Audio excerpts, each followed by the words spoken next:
Turn around 3 times.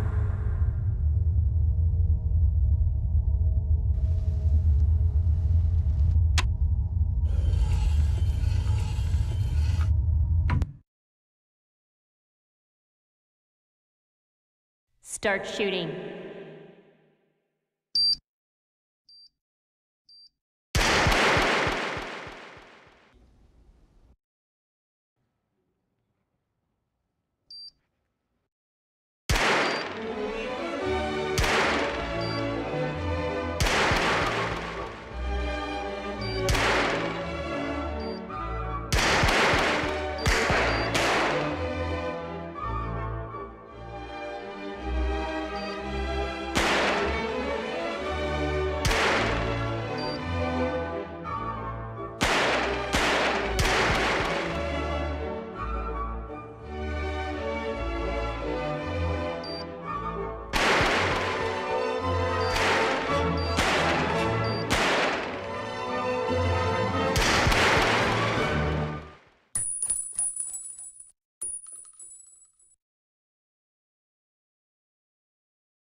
Exclusive black equalizer brightens dark scenes without overexposing bright areas. Use the S switch to quickly access the setting and switch between save modes.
Personalize the way you see everything, and then conquer. Surround, steady them down, so they can leave it now. Them run the town, them turn it around, bring it in the bass, drop, hit the ground, mash it up in any place I go down. Into the rapture, answer the sound, back mind people, please turn around, ready for your already gun them surround, steady them down, so they can leave it now. Them run the town, them turn it around, bring it in the bass, drop, hit the ground, mash it up in any place I go down.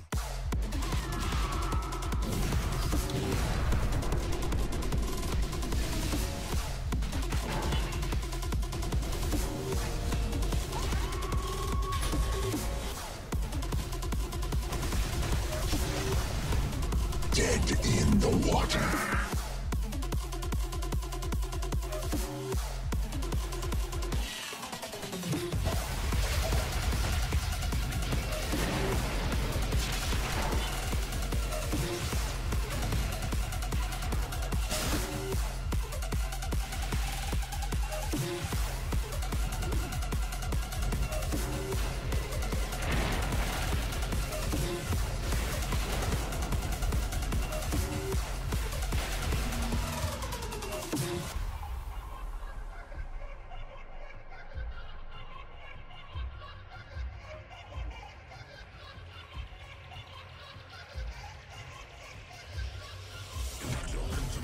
To the sound, back mind people, please turn around, ready for your already gun them surround, steady them down so they can be renowned.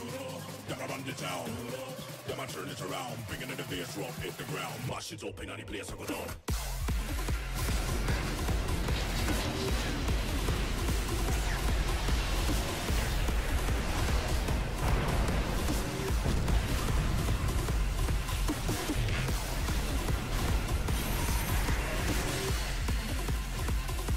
Was genius!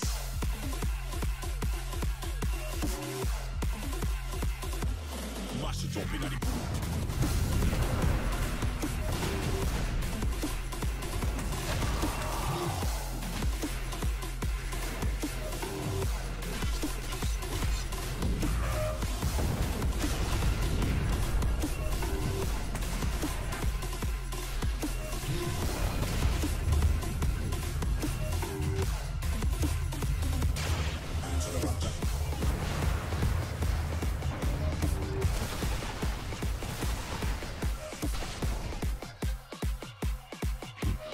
Prone.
Okay, it's Signify. They're snowballing in.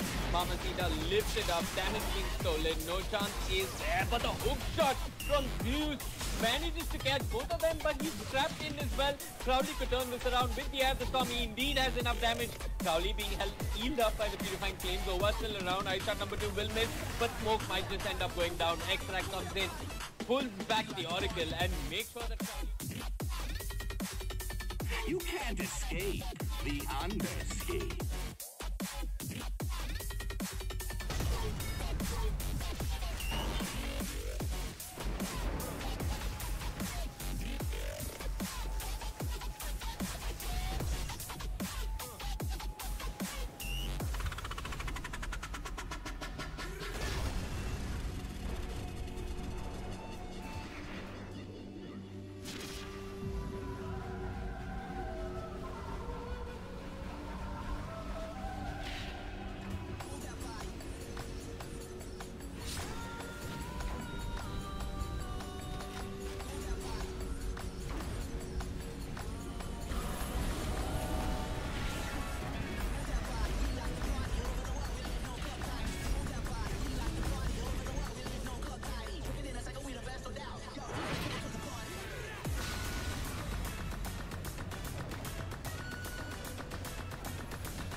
Eternal state of mind, children of the night, but it's the only way of life. This black hole is pulling me inside of this black heart, the black soul underneath this black sky. Maybe you should come with me, I'll take you to the dark side. Me and you and me, do bad things in the nighttime. Maybe you should come with me, and we can kill a life with the life of the black out, with the life of the black out. Oh. Black bird, black moon, black sky, black light, black everything, black heart, black keys, black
Good evening, ladies and gentlemen. Welcome to ESL India Premiership 2017 Fall Season September session of the Masters Division. And well, before I go into the further details, let me take this opportunity and give a huge shout out to our partners and our sponsors, Omen by HP, Zawi by BenQ, and HyperX. And this event and the entire tournament is being organized and handled by Nordwin Gaming. Now, before we go further, my name is Ranjit Mamba Senior Patel. I'm going to be your host for today.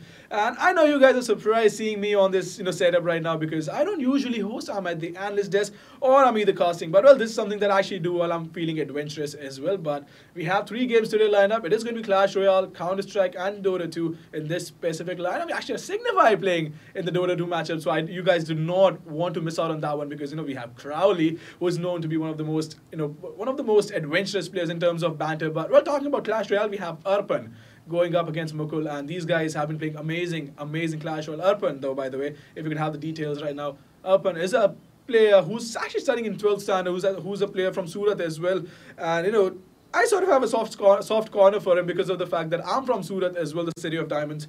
And, well, he's a Class 12 student. He began his journey in the ESL India Premiership 2017 in the Clash Royale Challenger League in the summer season. Strong performance in the May session of the Challenger League helped him get promoted to the June Master League as well. He attended the summer season finale, and to everyone's surprise, he actually won that, beating all the other players as well and took home the winner's trophy.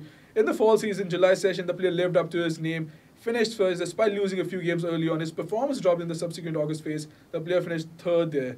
But after that, he has been performing a bit more better. He's actually currently standing 2nd in the September session. And well, if you talk about Mukul, well, he has been playing a lot as well. He actually has a 2nd in-game name, which is 8-Bit, who he also hosts a popular gaming YouTube channel as well.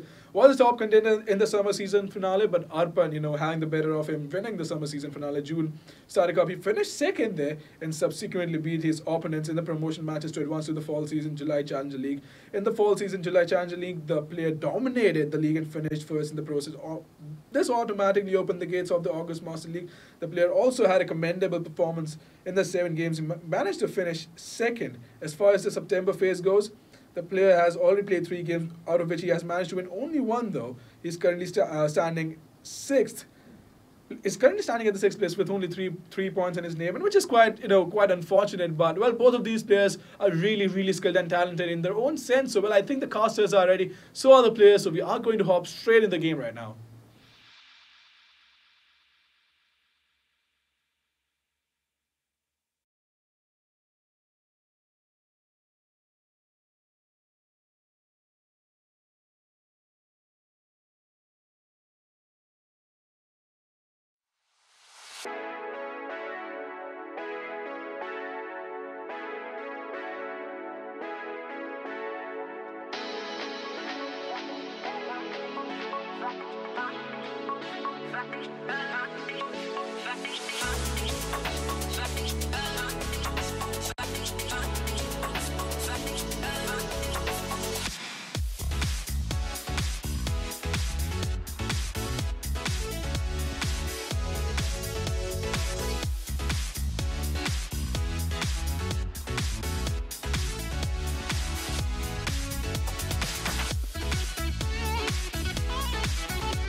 Ladies and gentlemen, welcome back to I almost said Clash of Clans. Wow, Clash Royale. This is Manoj Supergola cashing for you as usual. Thank you, Mamba, for that introduction. And we're going to watch a game today between Mukul, this one with the sweaty armpits, and Arpan, the Landfilane winner. So yeah, that's about as much intro as I'm giving them now because we are already inside the game. Looks like Mukul's playing a slightly different deck, maybe a spam deck. I see a Goblin Gang, I see a Minion Horde, I see Bats, and I see the Miner. But looks like Arpan is going for what is now more of a meta deck right now, with a P.E.K.K.A, with a Loon. The Loon has worked out very well. Actually, no, yesterday's game, the Loon hasn't worked for him at all.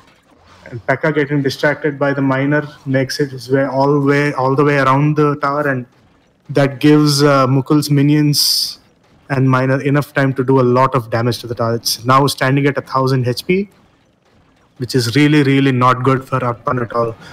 So we've only passed the first minute mark, and his tower is all but dead. I wonder how long he can keep this up. Yeah, minor popping up on Mukul Star, but the bats take care of him. Now, how does this minor fare? One hit, two hits, and a third hit. And down comes the rocket. Ooh, not just, he missed the Evis by a large margin, and now he has nothing to defend this loon. And that loon is going to kill the tower. It just is. I know it. I just know it. Okay, it brings the tower to near death, but I guess that's as good as we can get. 216 HP left. That's just 3 hits from the miner.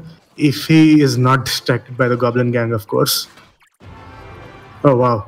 One more hit and he would have gone down. I think Arpan is going to leave that tower alone for now. He has the fireball, he has the miner to bring it down whenever he wants to. I guess now he should maybe concentrate on the other tower, perhaps. 40 seconds left. I'm sure both the towers are going down, and once they do go down, we are going to go into overtime. And we'll have to see how the players fare.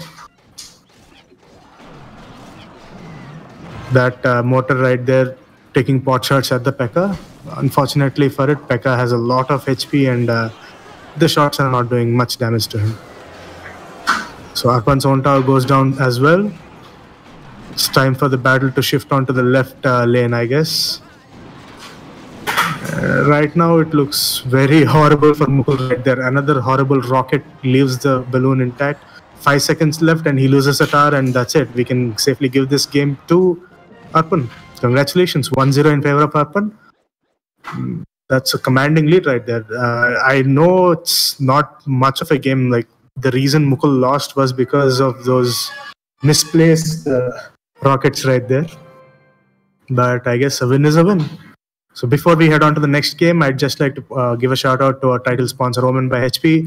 And I'm not going to forget our other friends too. We have Zoe by BenQ and HyperX. All of this produced to you guys every day at 6:30 by Nodwin Gaming. That's us. And I think we are ready for the next game. Yeah, 3, 2, 1, go. No? Okay, I guess let's just chat a little bit more. So Arpan, until recently, was the youngest player in the Masters League. He's 17 or he's 18 now. Perhaps he's had a birthday since the last time I met him. But now it's Sushil, the 13-year-old kid who's right now at the top of the table. Like, I guess he's gonna try to steal the title of Golden Boy away from Marin, or Marin as my usual co-caster Gautam likes to call him.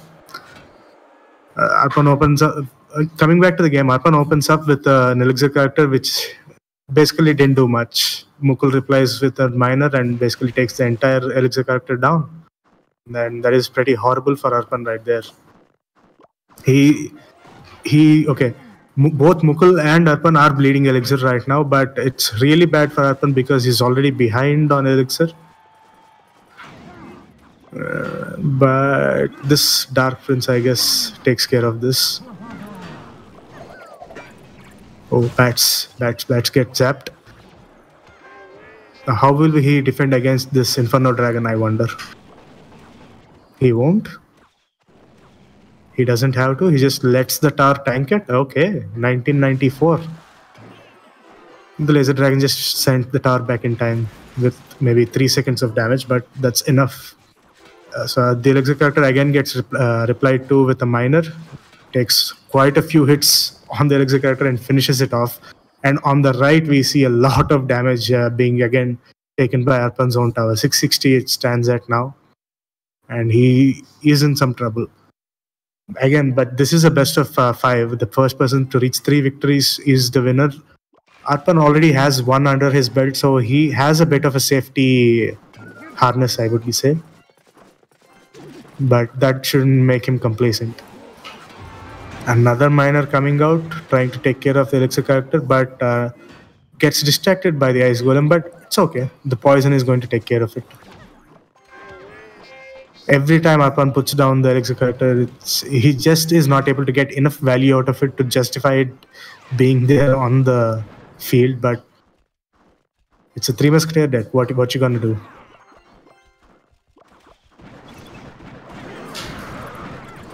Oh wow. quick zaps coming out there, killing the bats and the musketeer. Miner gets distracted by the mini P.E.K.K.A. Manages to get a couple of hits onto the mini P.E.K.K.A. But again, it doesn't matter. The mini P.E.K.K.A. is designed to defend and go to the other side and die. And he's going to die in a fiery blaze thanks to the Inferno Dragon. Mukul opts to use the poison defensively, trying to take care of the musketeers as they come across the river. Well, anything works. Anything that works, I guess. Is he going to zap him? Yes, he does. Again, the miner is hitting the tower. 36 HP left. Yeah, one poison from Mukul, and he's going to get this round. There we go. Mukul rises back up to the challenge, ties the score 1-1, and we're going to go quickly into game 3. Let's see if either Arpan or Mukul can pull the wool over each other's eyes and perhaps make it a 3-1 victory, but we'll see. We'll see.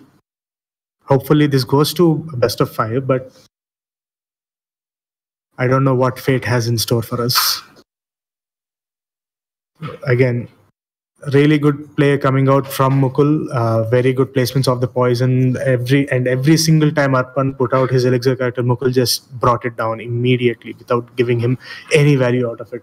So that's some really well played props to Mukul right there. And I guess we are heading into game 3, maybe. And here we are. So the players have opted to choose a nostalgic battleground for themselves. Some nice sportsmanship coming out from either player. Arpan opens the board with a nice golem. Mukul replies with bats, who will basically do nothing. And a rocket which might kill all 3 of them? Yes, it does. Oh. Nice timing by Arpan now. But here comes the miner to kill the elixir character again. This is some really tactical gameplay coming out of Mukul right there. He sends the miner. Arpan wants to save his elixir character, so drops his own goblins there. But then Mukul's own goblins come in, barreling down on the right and basically destroy the tower halfway. So, yeah. I think Mukul is right now outplaying Arpan. Then that spells some real trouble for Arpan right there. He, at this point, if I was in Arpan's shoes, I would have just not bothered playing any deck with an elixir character, but he is the pro player, not me. Oh, Mukul misplaces a rocket right there and props up the oops emote to support it. Spots the elixir character coming out from Arpan. Oh wow, so the miner does get distracted by the goblins, so that Arpan has finally saved his elixir character. Well played coming out from Mukul, and Arpan replies with a thanks. So now we're going to get to see some huge pushes coming out from Arpan, and if he's lucky, he's going to get a few pot shots off on the tower, but it doesn't look like he's lucky enough. A minion horde as well as bats coming out from Mukul have successfully defended his own tower. Just the suicide bomb coming out from the balloon has managed to do some damage to the tower. But now Mukul opens up with the mortar. That's interesting. He chooses to ignore the second elixir character that's on Arpan's side.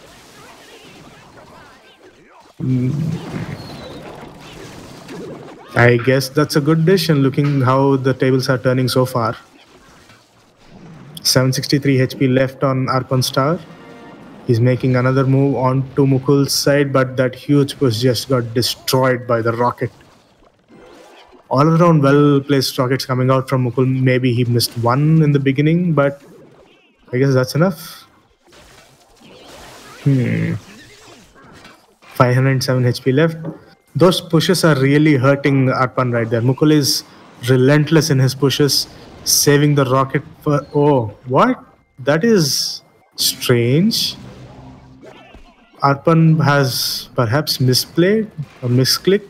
That fireball did basically nothing. But we do see 2 elixir characters down on the board for him, 251 HP. But one more rocket coming out from Mukul, and there we go. 20 seconds into overtime, and Mukul uses his rocket to clinch the victory. 2-1 in favor of Mukul right now. And one more victory today, and that's the end of the story for Arpan. He's dropping down on the leaderboards as we've seen compared to before, but maybe, just maybe, there's a few more days left in the last session, which is of the ESL India Premiership's fall season. After which we're going to see a LAN finale at Hyderabad. So if Arpan wants to be there, he needs to stay in the Masters League, and so does Mukul. And Mukul right now is in a very advantageous position. So let's see if we can head off into what might be the final game for today for Clash Royale, and see if the tide's turn.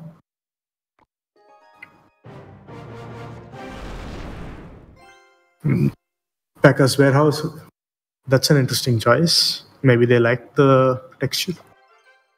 So now Mukul has opted to go for an Elixir character, and Arpan is now playing a crossbow-based deck. Now this has got to be very interesting. So whenever you see a crossbow, right, you can be sure that it's going to be a long, drawn-out game. And whenever you see an Elixir character, you can be sure that the person playing it wants to aim for an end game. Like most of his damage is going to come in when the timer hits 1 minute and we get double elixir. But we'll see. Right now, Arpan's crossbow has done quite a bit of damage to Mukul's tower. Now it's at 1632 HP. We're hitting the 2-minute mark in about 5 seconds. Mukul puts down his elixir character. Arpan replies with an aggressive Pekka, who gets distracted by Mukul's well-placed Ice Golem again. Now he's going to make the slow walk of shame back into his own side of the battlefield. And looks like he won't even make it that far. The minion horde has managed to completely destroy the Pekka thanks to some supportive damage coming out from the towers. So that Pekka was a complete disaster, I would say. So Mukul's Elixir character is pretty much untouched, and now he's managed to put down a second one. 90 seconds left. This is a really, really horrible position for Arpan and a really advantageous position for Mukul. And I think that Ram is going to make contact. Yes, it does. And the Barbarians make quite short work of it. We're going to hit the 1 minute mark, and we're going to see some huge pushes coming out of Mukul. Finally, he'll be able to use the 3 Musketeers that's been in his hand since quite a while. But no, he chooses to put down another Elixir character. Wow. So he's just swimming in Elixir right now. Look at the speed in which his Elixir bar is filling up. He just can't even play the minions fast enough. Arpan chooses to destroy the 2 Musketeers on the left by sacrificing a log and a fireball.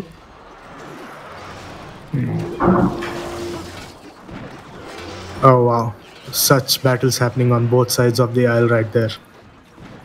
Arpan has managed to successfully defend his base on the left, not letting the Ram make contact, not letting the Barbarians do anything.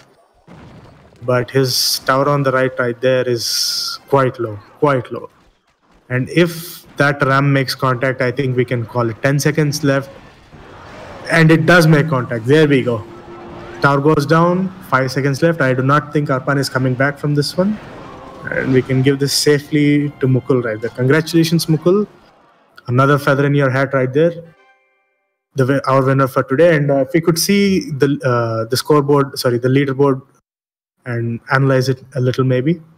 There we go. So Sushil has played 3 matches, won all 3 of them. Jimit played 4, won 3 and lost 1. And Arpan, who's played his 4th match right now, has lost it. So his win-loss is at 2-2 right now, it's the same as Mukul. He was down in the dumps until yesterday. He's 1 win and 2 loss, but now it looks like he's coming back up, a rising star. But Mehudi, who's bringing up the bottom of the table, 3 matches played, 0 wins. And Mrin himself, 5 matches played, only 1 win. They're in some serious trouble right now. Hasib has played 2 matches, won 1. Ruben has played only 1 match and has won it. So he's in a really advantageous position right now. He's basically in the same position as Abhi if he wins the next 2 matches. But we can't predict the future, can we? Right now, the 2 people in some serious trouble are Mrin and Mehudi, bringing up spot 7 and spot 8. if they're not careful, one of them will be relegated down to the Challengers League, and we might not be seeing them in the Hyderabad Land finale. Hopefully that doesn't happen though. So I guess that's it for Clash Royale for today. Thank you guys for watching. But before I leave you, I'd just like to take a moment of your time again to thank our sponsors. We have our title sponsor Omen by HP, and we also have Zoe by BenQ and HyperX. And all of this brought to you guys by the good folks at Nordin Gaming, which is us. So if you have any feedback, any comments, just write them on down in the chat, comment on the video, subscribe to us on YouTube as well as Facebook. It would really help us out, and maybe listen to what you guys want us to do in the Premiership.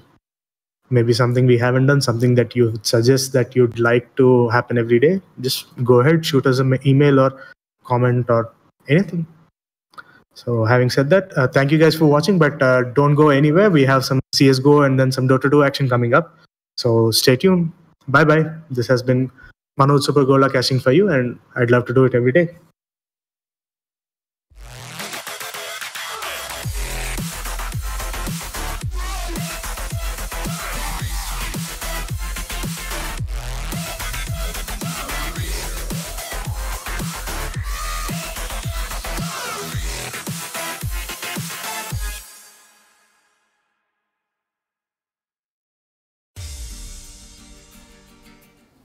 Thanks a lot, Manoj, and what an amazing matchup that was. The first game actually going to Arpan and showing how dominant he is, but in the second and the third matchup, Mukul actually shining out and shining through. And even though he had a shaky performance, even though he had a shaky start, he actually finally managed to defeat the reigning champion. That is Arpan, and well, what an amazing matchup that was. But moving on, we actually have Counter-Strike right now. We actually have Eternal Esports going up against Scorchers, and both of these teams are really amazing in their own sense. We actually have a lineup change in Scorchers, and Eternal Esports have been looking really shaky as well. So talking about these teams as well, Eternal Esports, they have Antidote, Hill Ranger, and the rest of the guys as well. Ritz has moved on from Scorchers to Eternal Esports, taking up the coach role as well. So it is going to be quite interesting to see how it actually pans out. He has been one of those players who has been stepping in and playing as a substitute as well. So trying to lay out the coach role as well, trying to sub in and play as a player as well is not really an easy task, but Ritz has been trying to fill in the shoes as well.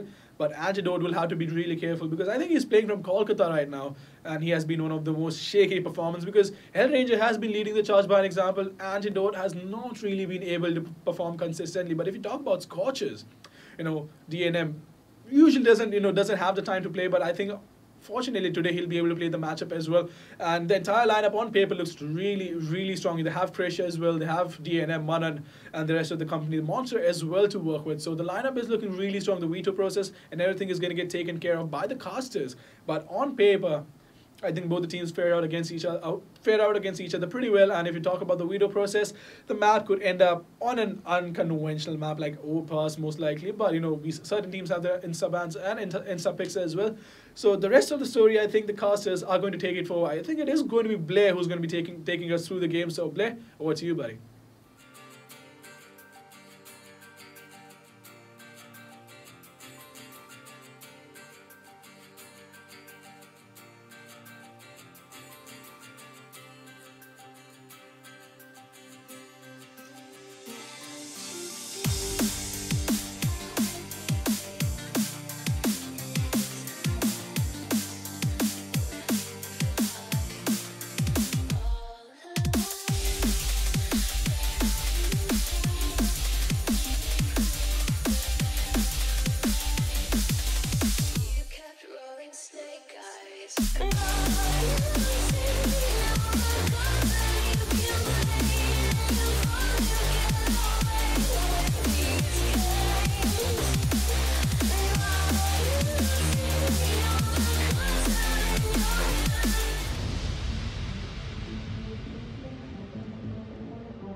Turn around 3 times.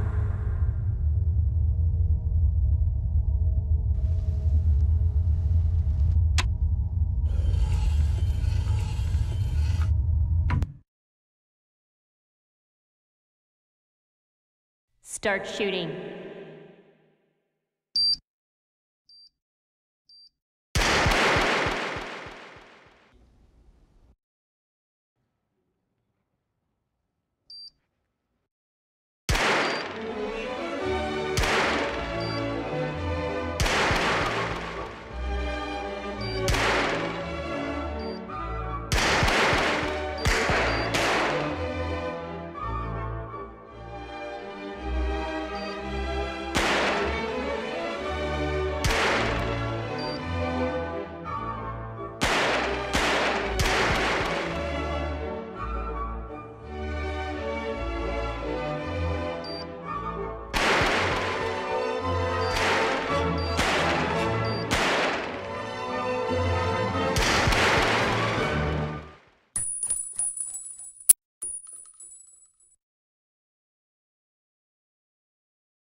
Exclusive black equalizer brightens dark scenes without overexposing bright areas.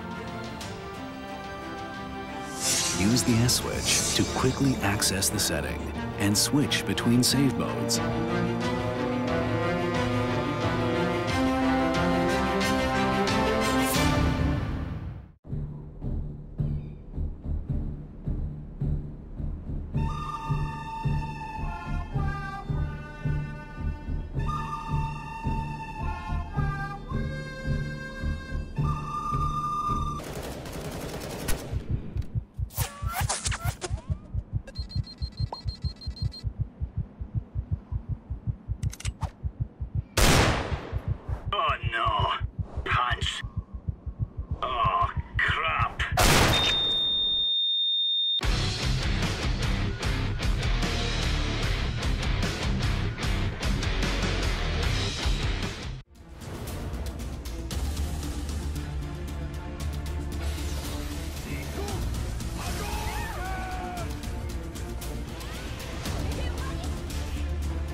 Personalize the way you see everything. And then conquer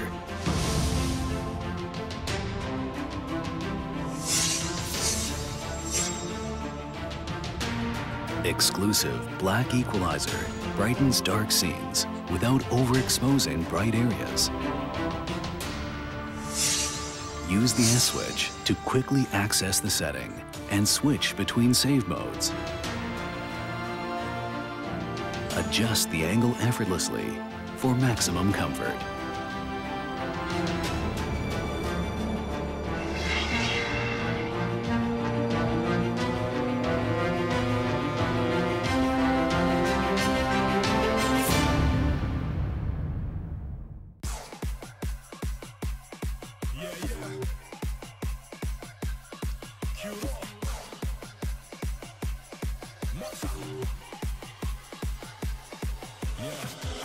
Answer the sound, pump up the pressure, get down, ready for your already girl, them surround, steady them down, so they get me go now.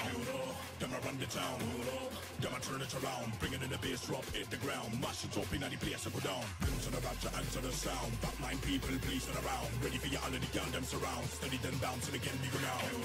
Them I run the town, them I turn it around, bring it in the bass drop, hit the ground, mash it up in the place I go down.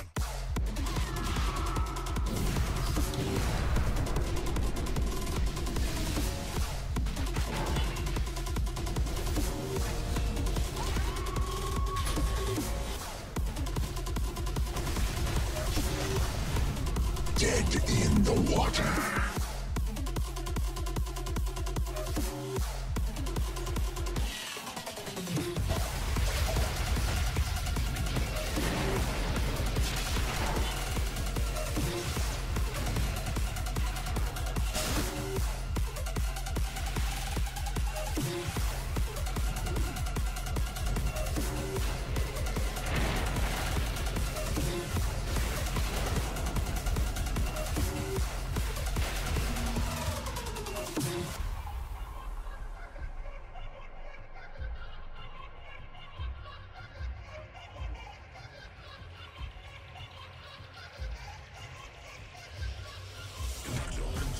Answer the sound, back mind people, please turn around, ready for your already girl, them surround, steady them down, so they get me go now. Them I run the town, them I turn it around, bring it in the bass drop, hit the ground, mash it up in any place I go down.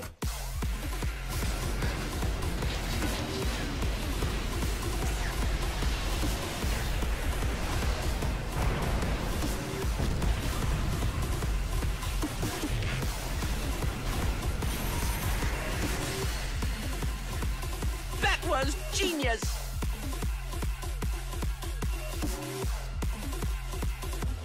Mash it up in the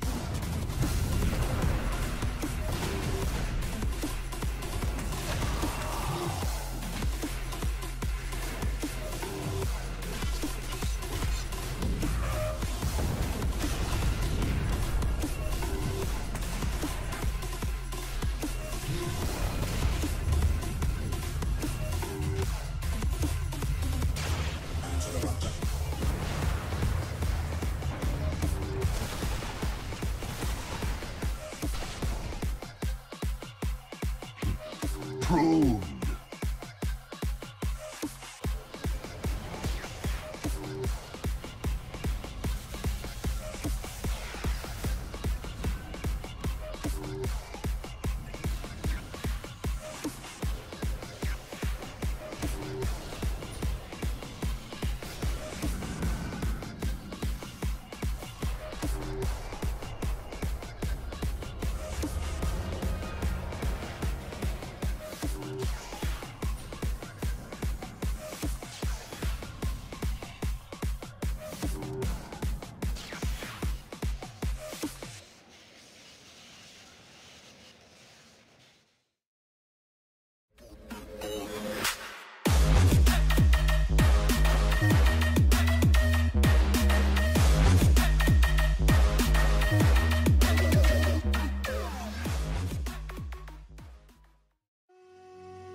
Okay, it's Signify. They're snowballing in.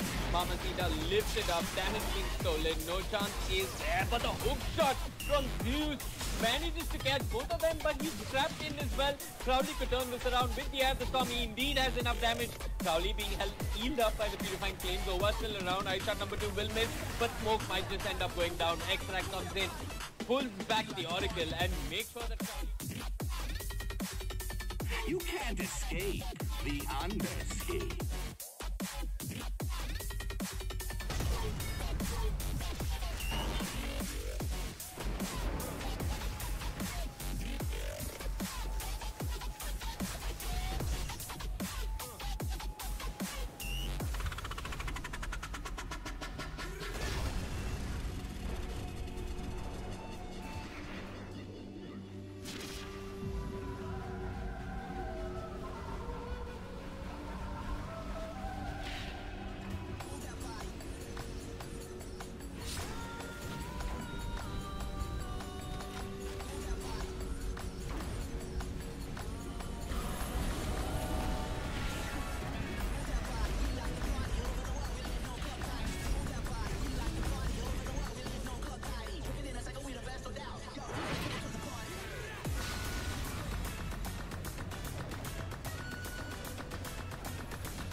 In your nether regions.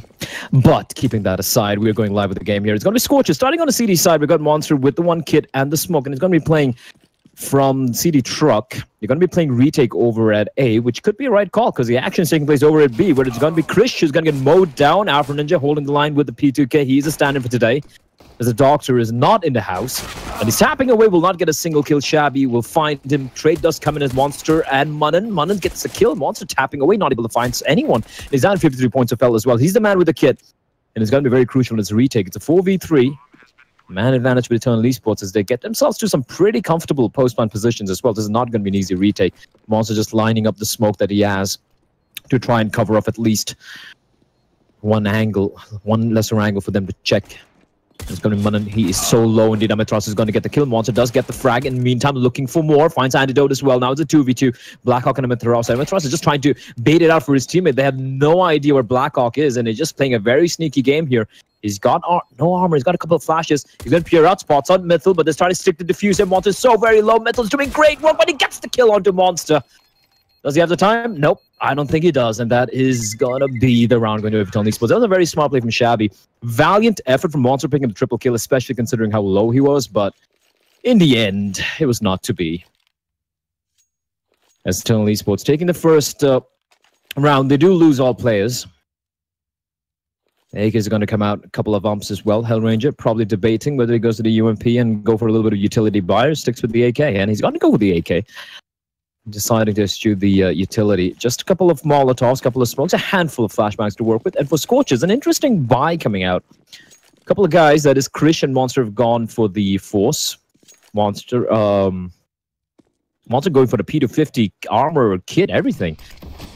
Munnan in the meantime with the Desert Eagle over at mid. That smoke has a pretty large gap. That's not a nice smoke. But he won't be able to take advantage of it. Pretty default hole coming in from the CT. Hellranger is going to get the first gun after Ninja. Antidote's going to get himself a frag for himself as well. And they're just falling here. But Mun with the Desert Eagle, he finds Antidote. He's looking for more. Hellranger doesn't really need to take this fight. It's very risky indeed, but he is winning the duel as Mun will be forced to relinquish that position of his. Monster and Krish now trying to push in, but guess who's waiting for them? It's going to be Blackhawk, free kill for him. And Shabby is taking the fight with Krish. And Krish is expended first inside a clip of his and 4 bullets in reserve, but he's going to be kind of isolated. Points of health, and he's got a lot. Still alive. They can slowly make their way here. No need to. And Shabby will find Krish. It's all in Mun, 33 points of health and a prayer on his lips, and his prayers will not be answered. There is no God. Go to Esports. This they're picking up the AK-47, so just a rifle loss. I don't think they're going to be too worried about it. Scorchers should be seeing a full ego coming out from Afro Ninja, Mun, and Mythal. They didn't really invest anything into that round. Might see a couple of P250s coming out at max, which is fine. But this is something which I like most teams to do, is when it's kind of evolved. Like if you watch any of the EU games recently, or keeping certain teams aside, if you look at the normal meta right now, it's if you lose a CD side in a very convincing fashion, might as well just go for a full eco the next 2 rounds. Have enough money to go for a full-fledged buy. Instead, teams like going for the forced buy where they don't really seem to have a plan, and they just get picked apart one by one. And what happens is, in the 4th round, they don't have enough money to go for a full-fledged armor and rifles and utility buy. It's usually they'll be kind of strapped when it comes to cash. So I actually like what Scorchers are doing here. Full stack over at Eternal Esports. Mr. Hellranger calling it out. He's like, we're not going to push in anywhere. We're just going to feel it out, figure out where the T's are playing. CDs are playing from. Mythal is getting hunted down by Shabby, who will get the kill. And there's no one over at the B bomb side. After just making his way there, though. Now, will Shabby be able to pull off a rotation is the question. Krish is going to be spotted by Hellranger, is going to mow him down. The bomb has been spotted, and now Monster and Mun in the A-bomb side. They just have USBs to work with, though. In the meantime, Shabby pushing into the smoke, spots out Afro Ninja, but does get a shot in. In the meantime, Hellranger finding Monster, and one man remains, Munnan, who is going to get hunted from all directions. He's going to push in, and he will not find Hellranger. Amaterasu holding the flank and ensuring that his captain survives. 3-0 for Eternal Esports. A flawless round coming out from Hellranger and his men. For Scorchers, though, the buy's going to come out here. The AWP in the hands of Afro Ninja. M4s all around. Decent sum of utility as well. A couple of kits in the mix.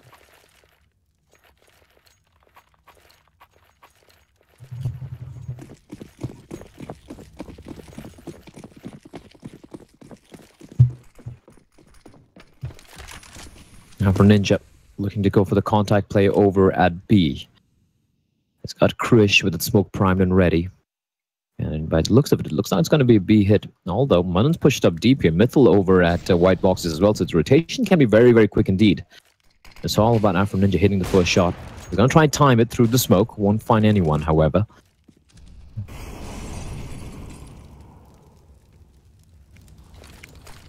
It's Eternal, famed for their execute smokes, just raining in towards checkers. Are clearing out all the angles, and they're going to be making the way towards the site where Krish is going to get the first kill. Not going to take much damage either, still looking to take more of a fight. He is very low indeed. Antidote's going to find him, and Mythal with a quick trade. He gets taken down as well, but Mythal from above is looking for more, picks up a huge triple kill, survives on 3 points of health as well, and will salvage the AWP for his teammate. A pretty good round for Scorchers there, primarily off the back of Mythal going for a hero play. Until Esports again, pretty much telegraphing that they're coming over to B bomb side, but taking a little too long in my opinion. And a trade's going the way of Mythal. I'm a little surprised no one was spotting towards heaven.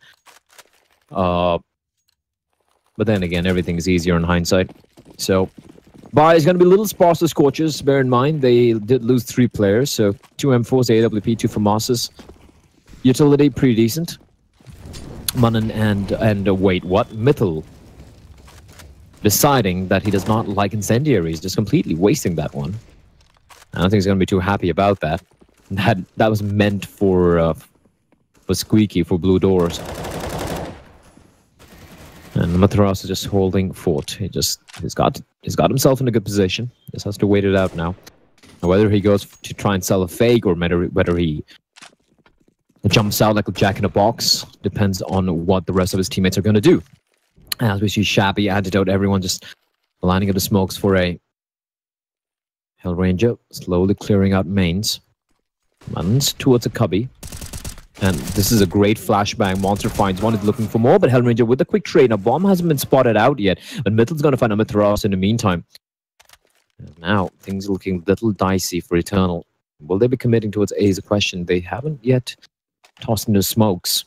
I'm a little surprised why we went for that play. I'm a little surprised why Amaterasu had to take that fight. Blackhawk's going to be found in Mythil, who's not stopping anytime soon. Is going to push in and catches them executing. And that's the thing with Eternal. Like, you know, if you have an understanding of the way this team goes about their T side, you would want to go for aggressive plays. Try and keep, you know, peeking and prodding and trying to catch them off guard while they're trying to go for the execution. So it's pretty cool what Scorchers are doing. I'm not so sure if they are reading it or just going for YOLO plays, but it's just working out right now as Hellranger finds a kill into Krish, who will be traded quickly by Mythil, picking up another triple kill. Mythil's really doing a lot of work here early on. 2 rounds in a row for Scorchers, and now we'll finally see an eco round coming out from Eternal Esports, although they can go for a few upgraded pistols. And this game is going to be... I have a feeling this game is going to go down to the wire. It's going to go down to the last few rounds.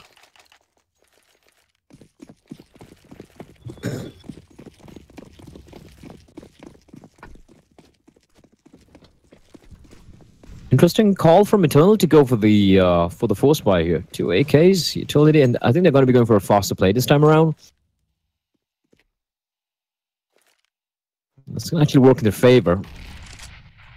Although, pretty decent sum of utility. And here's the thing, they don't have that much utility. The second they toss in these smokes and these flashes and these incendiaries, it's going to be a problem for them because they have so many incendiaries in the hands of Scorchers. They're going to use this to try and keep Eternal Esports back. And after that, they won't have any more utility remaining to work with. So here we go. There we go.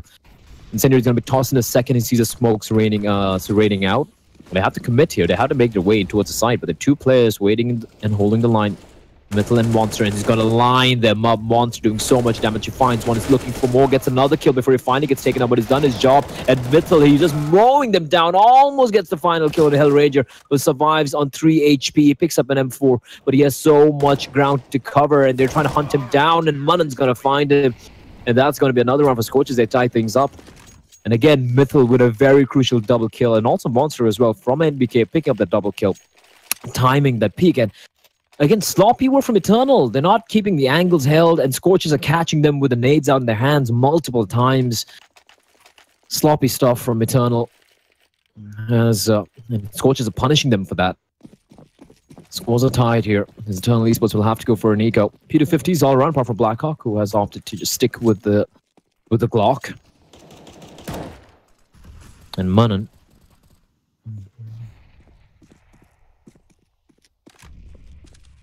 He's going to be feeling hungry here, pushing in.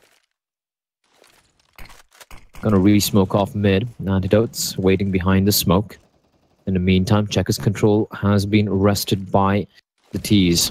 And Crucius, he's got the M4, he's confident. He's very confident they can hold this all on his lonesome. He does have backup in the form of Afro Ninja. Problem is, for Eternal Esports, they got no flashes. They got no smokes, no flashes. They got to go and dry. And that's going to be painful as Blackhawk's trying to tease out Afro Ninja.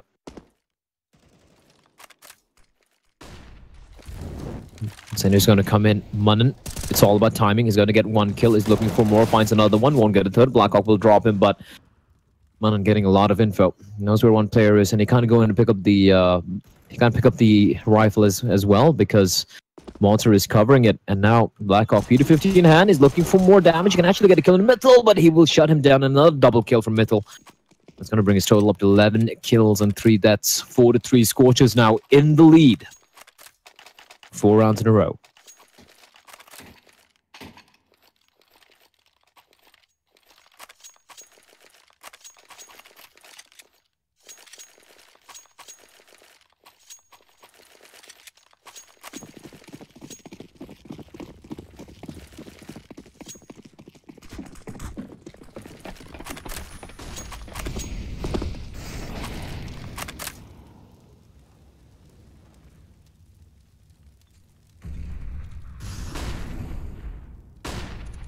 Nice aggression from Krish. But should be careful. Antidote is holding the line. This could be horrendous timing. Yes, it is. Afro Ninja picks a perfect time, but he's going to get traded. Shabby will not recover in time. That was a free kill for him, but he will get taken down. Afro Ninja with it up. He's still holding the line. Finds a shot. Amitharos is looking for more. Misses the second shot, though. The follow will not land. All he's do is try and stay alive. The flashbang is perfect, but how did he miss that shot? He's missing too many shots, but Mythil is going to be left alone as Monster gets the kill, but he gets traded by Hellranger. And Mythil, he knows where Hellranger is. Going to be wrapping all the way from behind. Hellranger thinking, and then Mythil's going to be sneaking in from events. It's all going to come down to mind games. Mythil's been a star so far. Is he going to catch Hellranger with his pants down? Is the question. Hellranger is going to check B mains. Mythil has a great angle on him, and Hellranger's going to spot him out. They both spot each other out, if I'm not mistaken. Flashbang's going to come out, and it's not going to blind anyone. Hellranger's going to walk out, gets destroyed. The flashbang not popping wide enough, and Mythil is going to get himself a free kill. And that's going to be 12 kills from Mythil. 5 rounds to Scorchers, 3 in a row. There's Eternal. They don't get the bomb down again, and that means money's not that great. Max loss bonus, but it's not enough to go for a decent buy. Might see some pistols and armor coming out. That's about it. There we go. Deagle, Tech 9, CZs. So upgrading the armor and the pistols. Antidote's going to go for the full eco. He wants to get his hands on the big green gun as soon as possible.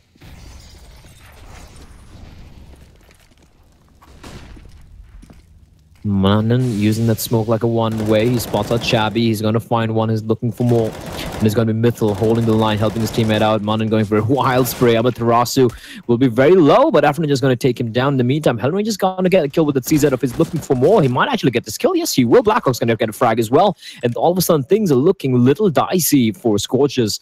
Blackhawk with the Deagle as he's left alone with the bomb. Trying to find Krish. Krish playing towards the pit, the off angle, and he will not get the kill. Blackhawk picks up the M4. Krish is trying to hunt him down, but Blackhawk takes him down using the M4, which was lying on the ground. And now Monster against Blackhawk.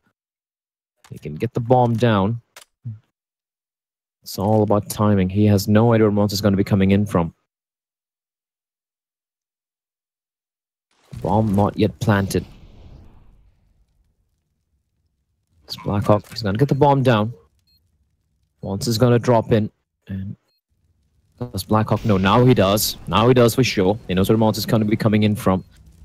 And he hears Monster running around. Monster, I think he spots him out. I think he spots out a barrel. He's dancing around Blackhawk, and Blackhawk just playing the time. And Monster's got a kit to work with as well. And he's going to win the deal. Doesn't even need to take too long. Finds a kill on the Blackhawk. A very expensive round, though. But yeah, money's still not that great for Scorchers. They keep losing too many players. So Eternal Esports, they win this round, they can reset the economy for Scorchers. There's still 6 rounds in a row, but losing too many players means money is not great. And it's always hard to maintain CD side economy, as we all know.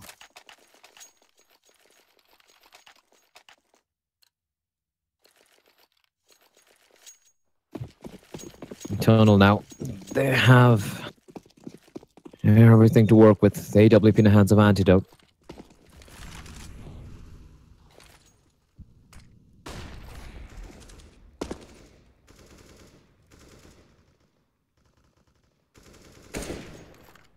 Flashbang. It's a battle between Krish and Antidote. Krish. This match to scare away the players over at B mains. It's only a pretty ballsy angle. And also kind of helped out by Afro Ninja holding the slight off angle towards vents. But in the meantime, Manan again aggressing towards mid. Trying to gather some information. Is all alone, is isolated. And here's a risky thing. Like, this is a big balls play. If it works out, it's huge. But if he gets picked off, then there's no one to trade for him. And there's mid completely compromised as well. So this is a pretty risky setup from Scorchers. They've been trying it time and time again. It's worked out so far. As Andros is jumping around. He has an inkling that Manan's nearby.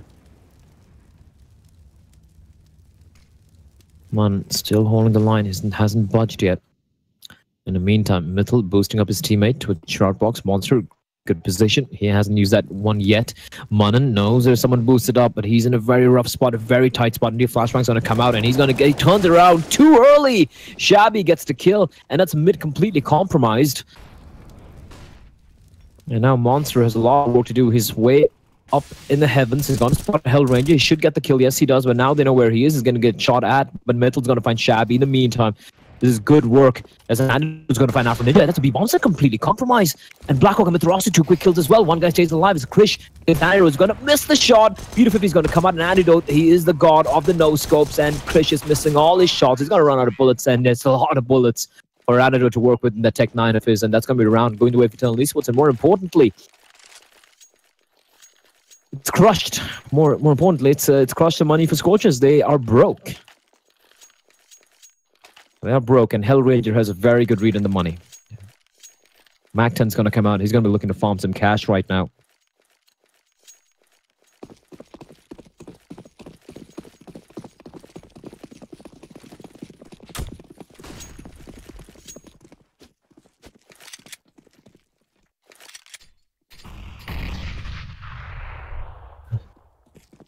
Upgraded pistols, all they have. Metal's got a little bit of Kevlar to work with as well. And Hellranger playing the anti-flash. In the meantime, Antidote. Arpan just seems to have crossed on Nova. Okay, then. Shabby still holding the line. I'm not too sure if Antidote spotted him out. I don't think he did. Or maybe he did. I'm not too sure because Shabby has his crosshair trained on Afro He's going to be looking. Oh, Antidote's in a very rough spot here. Shabby is going to be sneaking in. Afro Ninja hugging the wall. It's all about timing. Does he not spot out the barrel? Oh, now he does. Now he does. And he's going to get taken down pretty far from Shabby. They could have actually gone for a fast B play right there. But that kill's going to draw out the CTs over at A. Apart from Monster is still going to stick around with the Mac that they picked up earlier. And Eternal Esports still taking the time. So this is the one thing. This is the one flaw I find in Eternal Esports' T side is, look, it's pretty cool when you just get a kill and you don't panic or you don't like make hasty decisions. You just, you take your time, you use all the utility and you slowly march in. But sometimes it'd be cool, if you get a guy pushed in that deep, it's kind of expected that probably are on an eco as Krish and Munnan are going to get 2 quick kills. Munnan finds another one. This is just falling apart. This should not happen. As Antidote, he's going to take out a Tech 9, tapping away, finds one, is looking for more, dancing with Monster, finds another one. Krish is there as well, playing towards headshot, and Antidote might not be expecting this, switching over to the AK-47, is looking for more, but he might be looking the wrong way. And Krish, he's going to get the kill. Oh my word, what an absolutely horrendous round for Eternal Esports. I mean,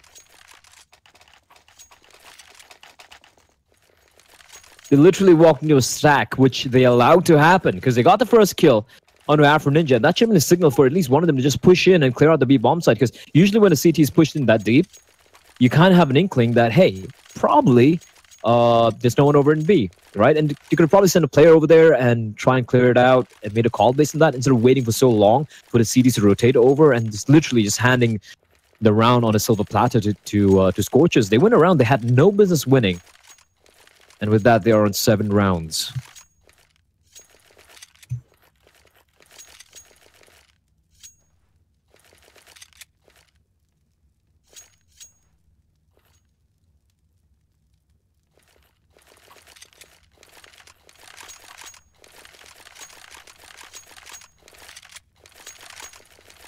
Tactical timeout getting called by Hellranger. No surprises there. They have the money for a decent buy. AK's in the hands of Shabby, but yeah, I mean, this could have easily been a 6-5 scoreline. I have no idea how they managed to. Well, we do know what went wrong, but this is something this has plagued Eternal Esports time and time again. Their anti-eco is just leave a very bitter taste in your mouth. It's disappointing, like the way they go about some of the anti-eco rounds, and I've seen them lose so many games because of not playing a smart anti-eco. Just too unfortunate.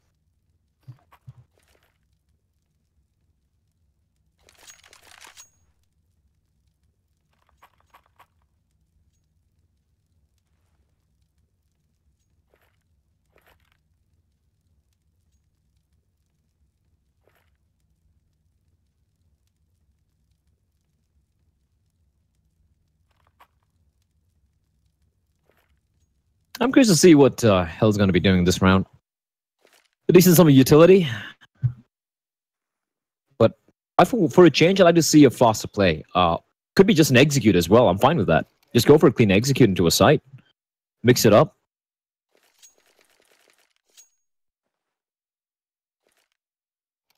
The problem is when you just have 20 or 30 seconds remaining on the clock and you execute into a site, and if a couple of your main players get taken down, the panic just sets in.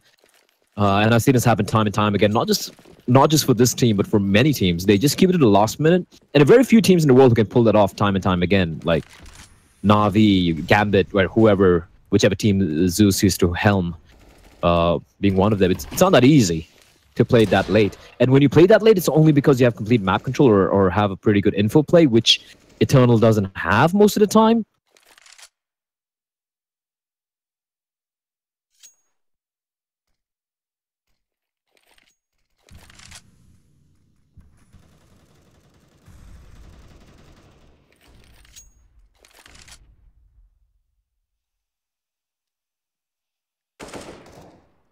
Shabby, sneaking up. Good flashbang to do a lot of damage. Hellrange is so very low. Shabby needed to get that kill, but he will fall as Manan finds another one. Hellranger's body lying on the floor, completely wrecked. They're going to line up Amatros. Someone's going to get the kill on the Manan, but it's still a man above. Monster, he needs to get the kill, but no! He's going to whiff it. And now it's in Krish and Afro Ninja. 2v3 Blackhawk internally hemorrhaging from every orifice of his. As Krish, he knows where he is. We know where Antidote is. Molotov's going to push him out. He's going to push out and walk straight into his crosshair. 2v2 now. And they have another incendiary to work with in the hands of Afro Ninja. She's going to get taken down by Amaterasu.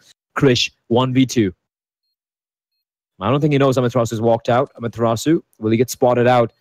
Crosshair trained, and he's going to get spotted out. Gets taken down. Amaterasu picking up a very crucial quad kill and mixed up an op as well to drop over to his teammate. 7-5.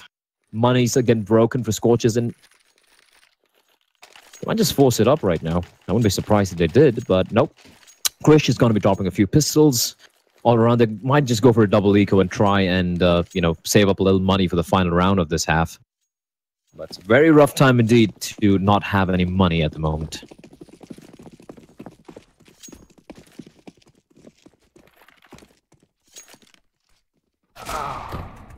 Manan trying his luck again with the Deagle, but this time he's going to get destroyed. Amaterasu holding the flank. Shabby's going to get another kill. Amaterasu. He's going to be seeing a lot of action here. They're actually sneaking in from T-spawn. And Amaterasu hears it. Finds Afro Ninja, finds Mythil, and Antidote finds Krish, who was trying to be very sneaky. Flawless round, a much better round for Internal Esports. They get a 6 rounds. Scorchers. Money's still not that good.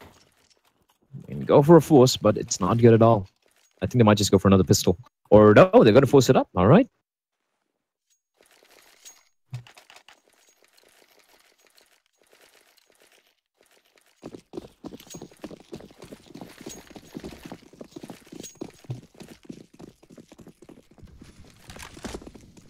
Shabby with the op, spots out Krish. It took a little too long to make his way to his checkers, gets picked off. And now, here's the thing, right? I would love to see them pressurize B once in a while, once they get the opening pick, because they should know there's probably just one player over there, and catch him off guard, like isolate him and get the kill before anyone else rotates over. That's something which they never do, and that's the thing, it makes them a little predictable.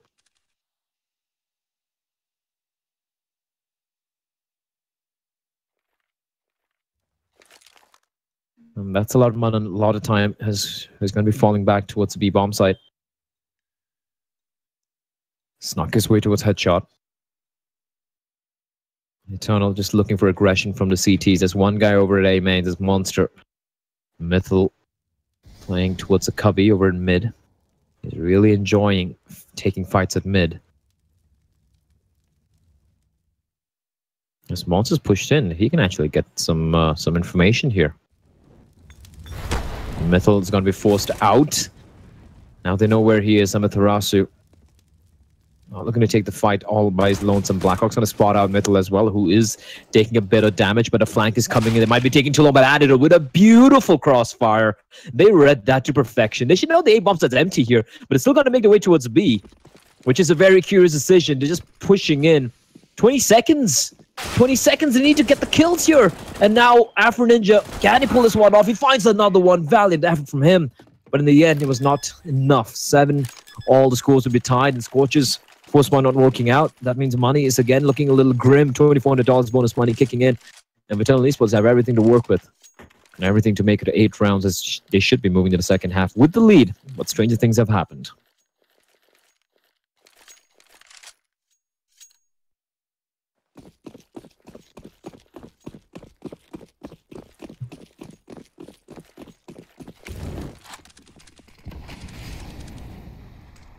Manan with the scout, spots at Hellranger.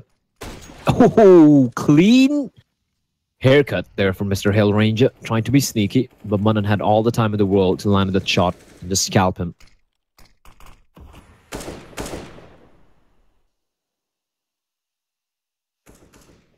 And Manan has pushed in pretty deep. Shabby, in the meantime, getting the kill over at B. There's no one in B. Only Krish with a deal, who's now managed to push his way in, and this could actually catch people off guard. Metal's going to drop in. He picks up a Mithras, and bombs drop right in front of him as well. This could be the play that might just win them the round. Shabby finding Krish, though, and Metal will fall to Blackhawk, leaving it to a 3v2. Monster 5-7 in hand. If he gets his kill, it could be huge, but he will fall, and it's all on Manan. And he is getting hunted from behind by Shabby. He's going to go for the knife. Doesn't need to. 1 tap to the head to execute the man. 8-7 will be the scoreline.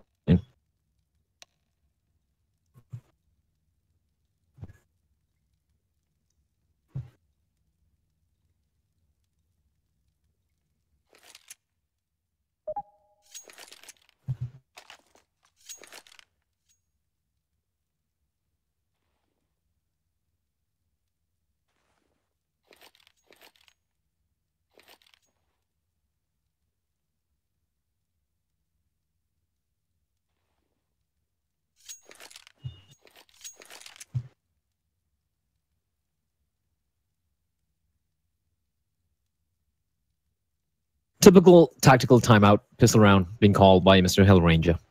I usually enjoy his pistol rounds, but sometimes I wonder if he's just trying to mess around with our opponent's heads. Like, he calls it every single time.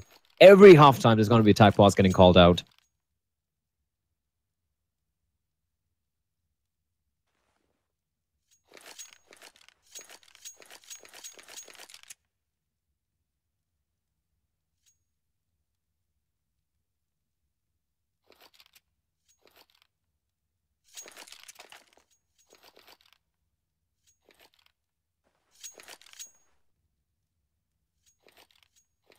Let's look at the buy here. Scorchers, Glocks all around. They have armor as well. Arpan Ninja with the smoke. And the flashbang. Untitled Esports. Hellranger yet to buy up anything. I'm assuming Blackhawk as well. So retake over at A. One team I like watching on the CD side, on the pistol round on the CD side, on Cash especially, it's Eternal. Because when they go for the retake setup over at A, it makes sense. They have Molotovs, they have smoke skits and whatnot, and to play a proper retake setup, they actually go for the retake instead of just going in for fights randomly. And it should be a retake setup coming in over at A here. They're going to be keeping probably 3 guys over at B, 1 guy spotting from Z over at mid, and 1 player spotting out from CD truck. Let's see if I'm right.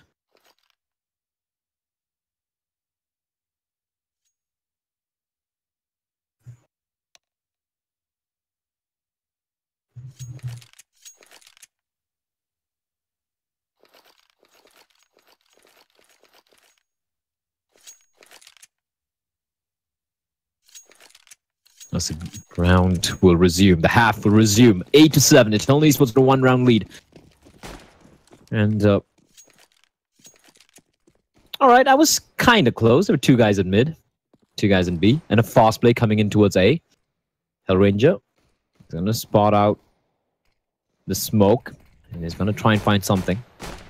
Tapping, tapping, tapping, tapping, tapping. He gets the kill on the monster. He lines it up perfectly, and here comes the retake already in effect. Waiting for the bomb to get planted. Bomb is going to get planted as Blackhawk come in thrust to add. Ho! Krish! You know what happened to Karis? Flew too close to the sun, and he died. As Afro Ninja does get a kill on the Hell Ranger, but here comes a retake. Shabby's going to find Afro Ninja as well. Munnan is duking it out with Amaterasu with a beautiful shot as Munnan picks up another kill. Mittel is holding the line as well. Antidote's going to be left alone in a 1v1, and Munnan has picked up 3. Can he make it 4? As Antidote's pushing in, he's got 31 points of health to work with. He's going to come flanking around from the side, but time is not his friend. There's no time remaining, and the round is lost. Munnan, what a hero play from him. Picking up 3 huge kills, and he falls in the end. But he has done his job. He wins the round. He ensures that Scorchers gets the pistol round, tying things up. How did that even get turned around? How?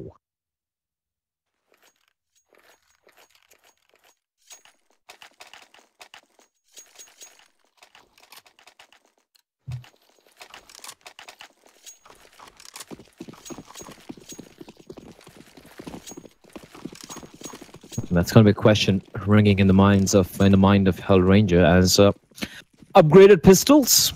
Not much being invested. Antidote has the armor and the kit from the previous round. As we do see Scorchers heading for this A play. The flashbang is perfect. The Antidote trying to find something, but he will find none. It's all on Amaterasu with the Desert Eagle is looking to get the kill here. Finds one, looking for more, but we're going to get taken down. And this is looking rough here. Krish face to face with Blackhawk is going to win the duel, and now the round is pretty much done and dusted. Hellranger just sneaking in from behind. Will he make his way to the corner? Yes, he does. Munnan not able to spot him out. And Shabby with the Deagle trying to find something, and he finds one. Hellranger needs to strike, and needs to strike fast. He's looking for something, but his bullets are going everywhere else except from on his enemies, and that's going to be round number 9 for Scorchers. Honestly, losing this one. Shabby still trying to find a few exits, but the round is pretty much done and dusted. Scorchers will get around number 9. Shabby looking to find another kill. Will miss the shot. And for Scorchers, they don't really need to go for the hunt. They've lost 2 SMGs, that's about it. But they are just committing here. And here's the thing, this doesn't make any sense. Why are you going in for a hunt? For the hunt? Why? I mean, what are you going to get out of this? $300, that's it. You're not going to get any money out of it. Might as well let him save. He lost a rifle for no reason whatsoever.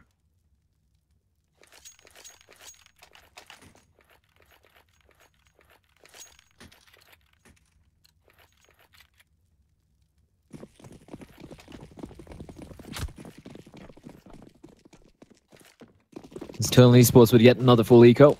Although, this time they have Shabby with that Galila Fist. However, he is in the wrong site. Is all by his lonesome, but he's managed to push his way towards Sunroom, which is giving a lot of information to his teammates that it is going to be most probably a hit towards A. Problem is, they have no eyes on Highway.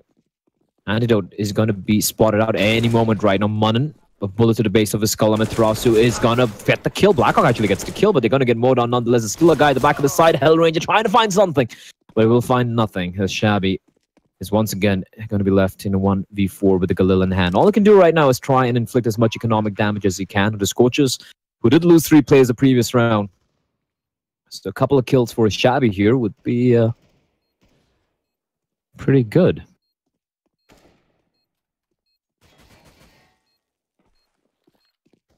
Monster, he's going to open the door. He's jumping around. Shabby, lying in wait.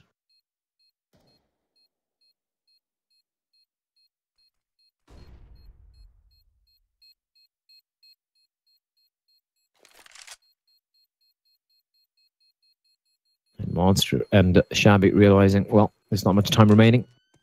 He's going to try and catch someone here, but there's no one to be found. Everyone has made their escape to save parts of the map. 10-8 for Scorchers in the lead as the Eternal Esports. Here comes the buy.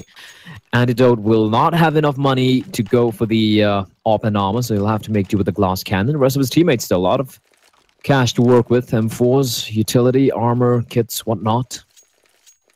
They have the full arsenal to play with. What are they going to do with it, though? This Antidote. Arp in hand.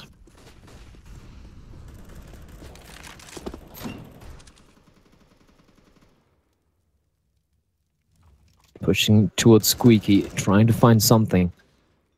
This is a very ballsy position, because if he misses the shot, he's pretty much done and dusted. He's got no armor, and aim punch is going to come in and curb stomp him, so very ballsy positioning from Antidote, who hasn't spotted anyone out yet. Is he going to walk out is the question, or is he going to fall back towards the safety of that A-bomb site. As Hellranger is going to get the opening kills, looking for more. Unnecessary peek from Hell, but the trade will come in as Amaterasu finding Mythil. As Monster, Krish, looking for the late boost here. Could catch someone off guard. Could catch Blackhawk off guard if he's not careful. Shabby walking in, and he gets the kill onto Afro Ninja. That is huge. The bomb is dropped right in front of his feet as well. Afro Ninja needed to get that kill. He needed to get that kill. That was like basic stuff there. Blackhawk spots out Monster, goes for the spray. Will not get killed though, but he's so very low. Monster, one well-placed nade, and he's done for. And luckily for him, Eternal Esports have no utility to work with. And Krish is playing some mind games here. 29 seconds on the clock. Time is not their friend. Gotta make some haste. Krish pushing in. Made a bit of noise, switching over to M4. I think they're just going to be falling back and calling for the save here. 15 seconds on the clock. Bomb dropped in no man's land. And a call for the save has rung out. Now, Monster and Krish can drop AKs to their teammates. Mythil can buy for himself as well, AK and armor, so they're not going to get reset immediately. But for Eternal Esports, they win the first round of CD side here. Give me 3 players alive.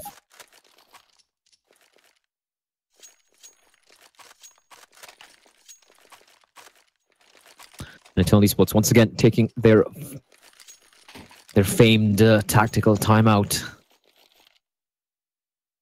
What are they going to do with it, though?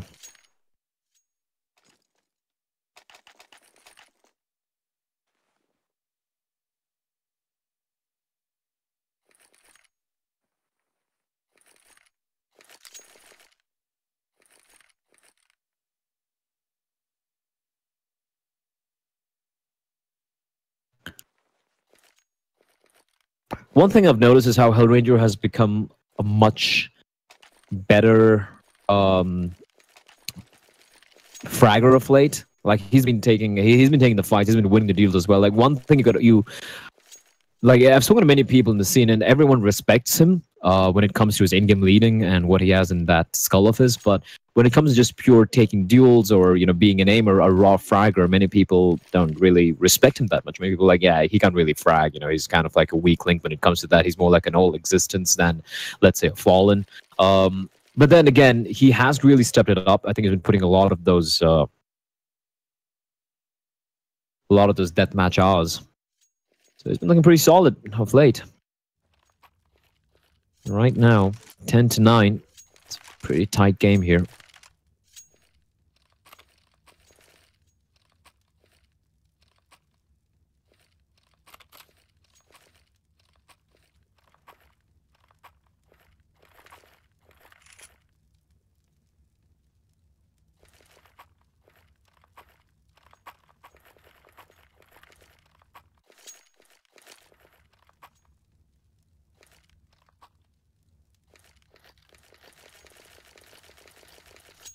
Here we go. Game will resume. Let's see what Eternal Esports has in store on this bye round.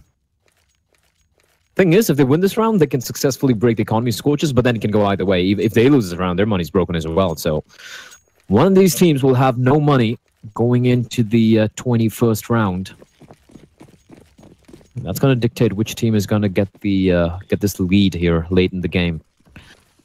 Round number 20. Antidote. Oh, he went for the right play, but he misses the shot. Will he make his escape? Yes, he will, but not able to close the door in time. Luckily for him, he's got backup in the form of his teammates, and they're going to come marching out. The flames right in front of him is missing. Sitters! Antidote, what are you even doing, son? And it's going to be Amaterasu who lines up 2 quick kills.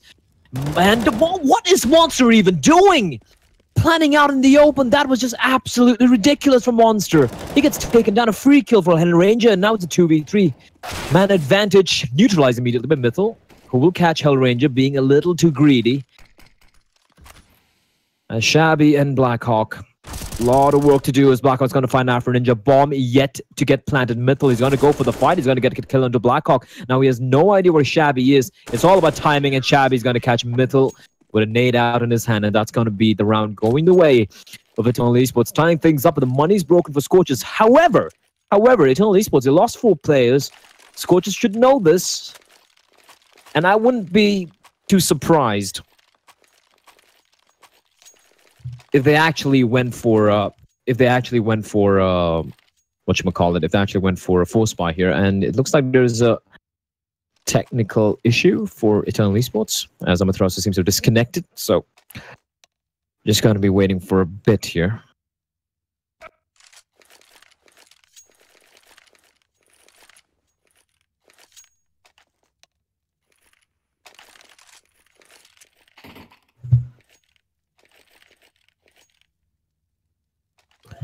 All right, so the game will continue. That was a pretty quick tech pause. Thank you, Eternal, for not taking 15 minutes to fix it. As Antidote dropping an M4 to his teammate. He's missing a lot of crucial shots there. That looked very scary for Eternal. But then Amaterasu lining up a double kill, and then a monster going for a plant out in the open with no cover. I mean, that was just weird. I mean, he was very low as well. A well-placed nade could have been the death of him, and that was just very weird stuff. In the meantime, Scorchers have not gone for the force buy, just a few upgraded pistols, as they are gathering for this B hit. But the 3 players there lying in wait. Blackhawk, Shabby, Hellranger. And remember, Tharas is going to get the first kill over at mid, catching Munnan. Shabby, he's going to re-smoke it off. Playing the anti-flash. He's got Blackhawk right above him. Hellranger playing at the back. And it's going to be Shabby. Gets the first kill. He's going to be helped out by his teammates. It's going to be Hellranger. He's going to get a kill in the middle as well. Shabby finding 2 Hell with a double kill for himself. And that's money in the bank for him, Mr. Hellranger. A flawless round indeed for Eternal Esports. It was Scorchers. It was an eco. That's fine.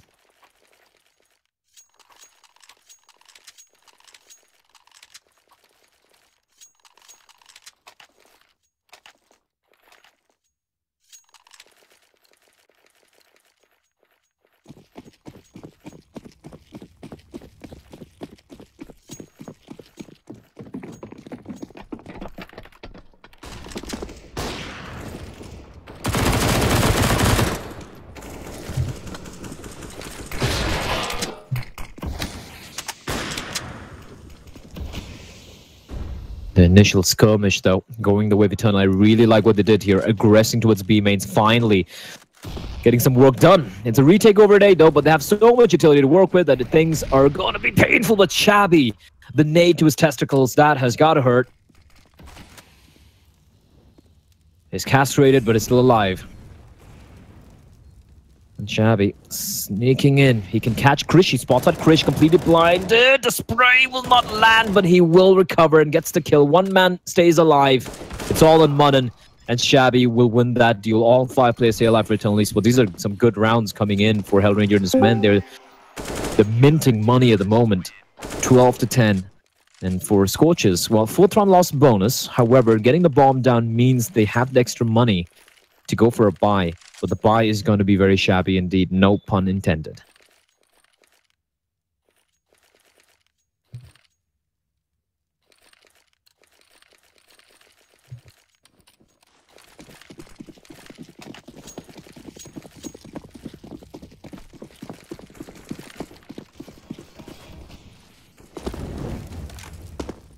Antidote switching it up, playing over at mid, and this is different. This is different. I like this. I like this from Eternal. Aggression over at mid, but Shabby's alone. He needs help, and he needs to find something. He's gonna find one. He's looking for more. Gets a second kill. Gets a third kill. What is going on, Shabby and everyone? They're doing their best ostrich impression. They're just completely blind.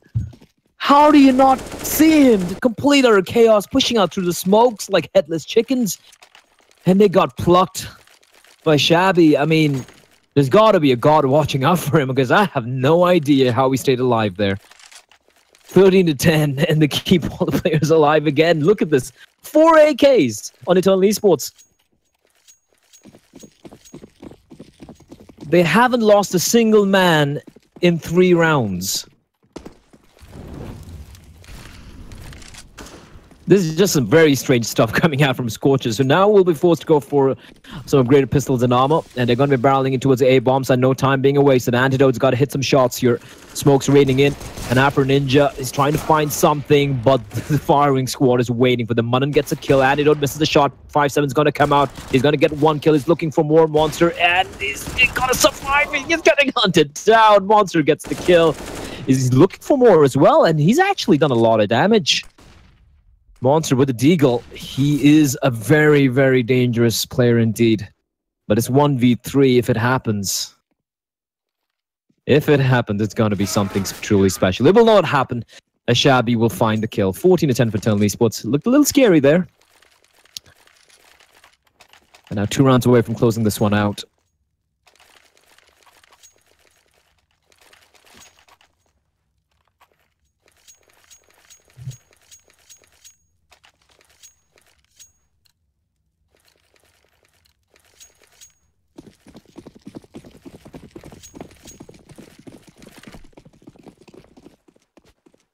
Krish and Antidote. What are they going to do?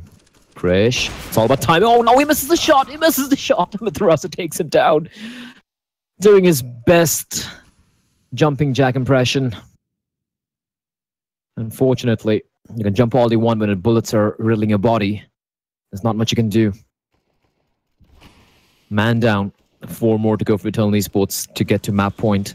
And Shabby's going to get another kill. He's just pushed in. No one to stop him. This is just falling apart for Scorchers. They look a little lost here in the T side.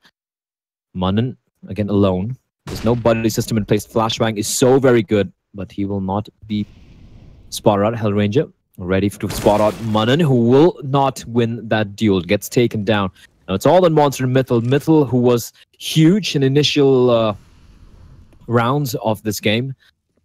But ever since then, he's been a little quiet. Mythil and Munnan doing the brunt of the heavy lifting for this team. Krish and Afro Ninja have been very quiet.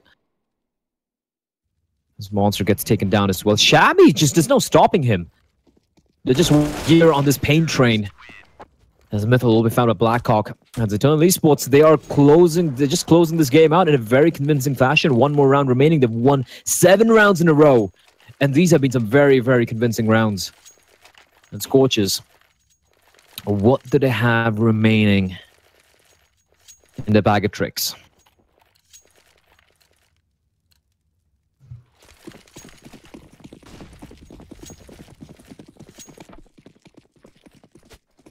It's going to be almost a Hail Mary play, I'm assuming, coming out from them. They're going to rely on a lot of contact plays because they have 2 smokes, 2 flashes, 3 flashes, and 1 HE.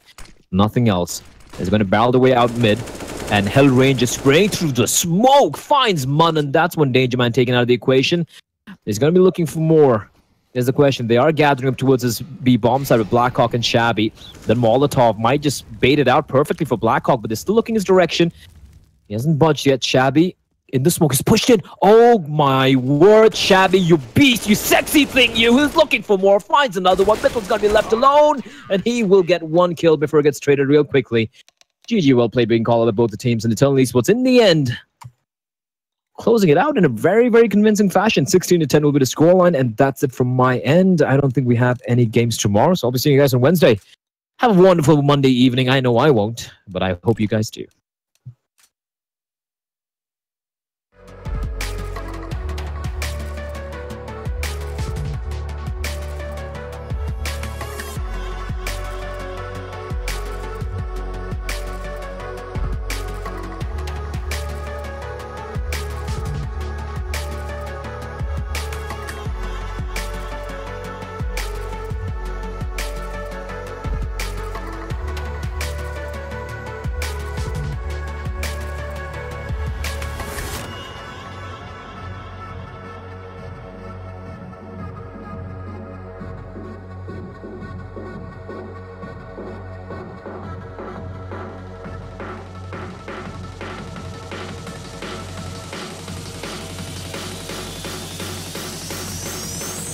Make the ground shake.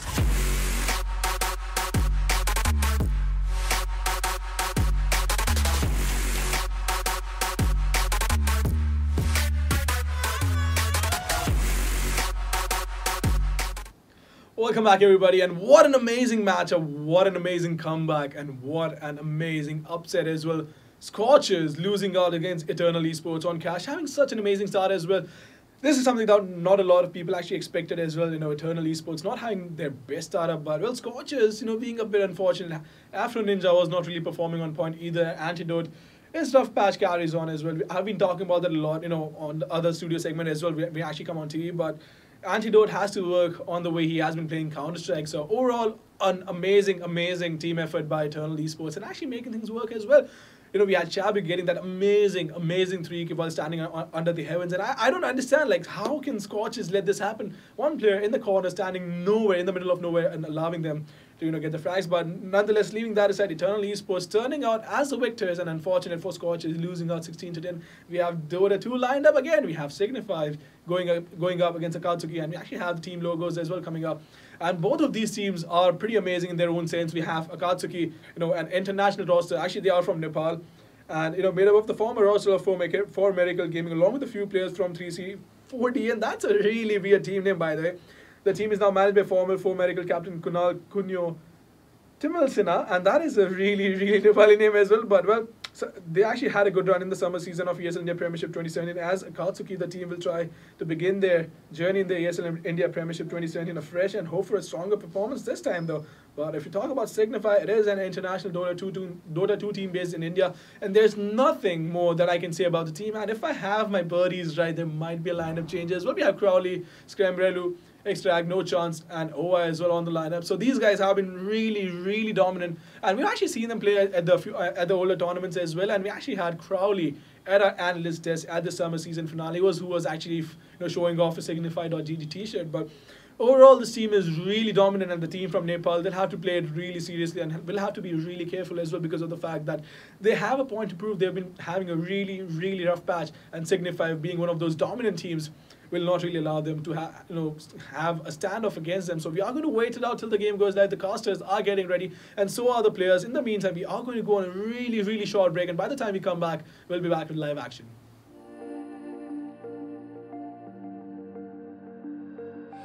Keep the ground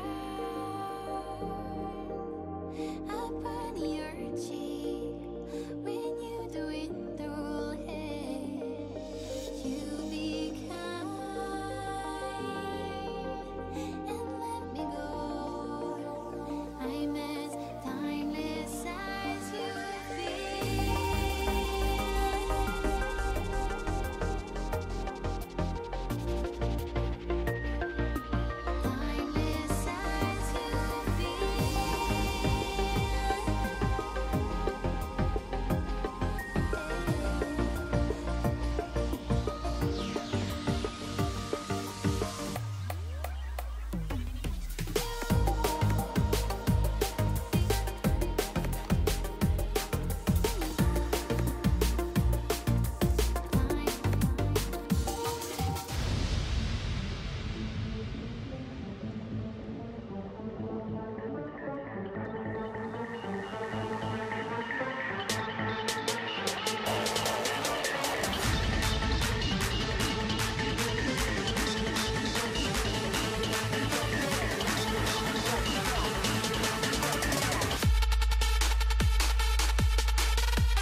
Turn around 3 times.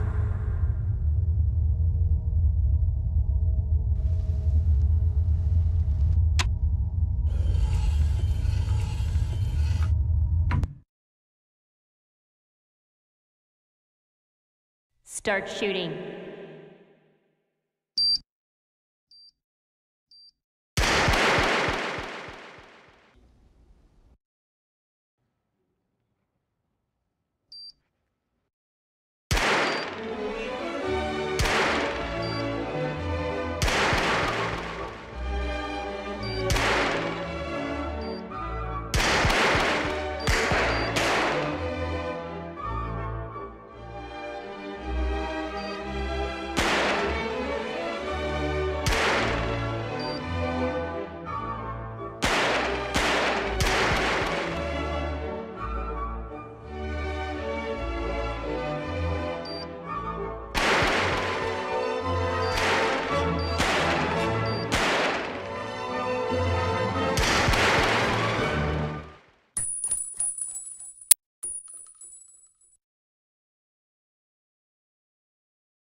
Ladies and gentlemen, boys and girls, welcome back to the ESL India Premiership. My name is Vivek and today we have Team Signify on the Radiant facing off versus Akatsuki on the Dire.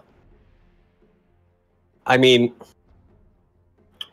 there are all indications of this being a possible whitewash.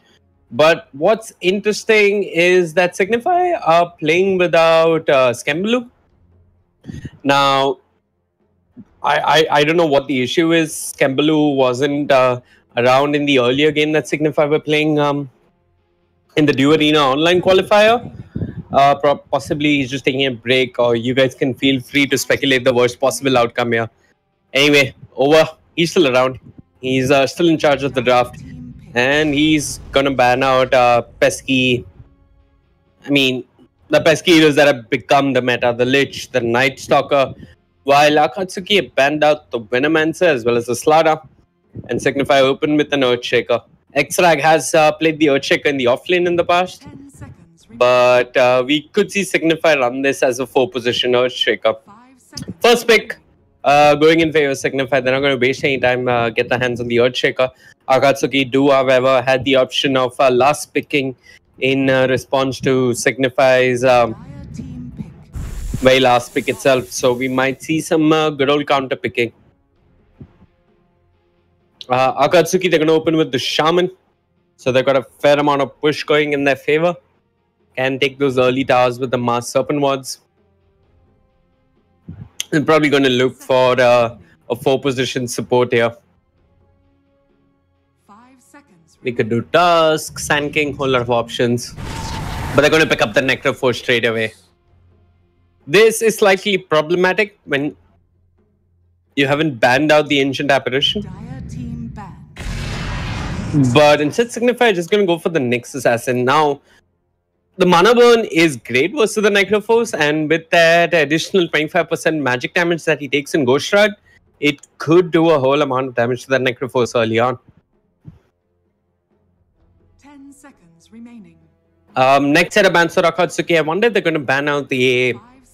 Or are they just going to let it slip through? And does Signify even want to pick up the Ancient Apparition, or do they feel that with the amount of lockdown and quick magical damage that's already coming out from them, they can deal with the deal with the Necroforce without the AA?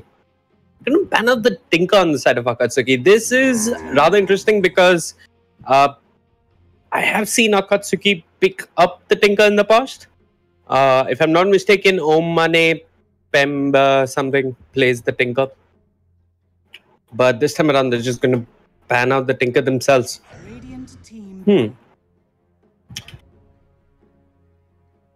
Signify banning out the Nature's Prophet. Just in case they run the risk of being ratted.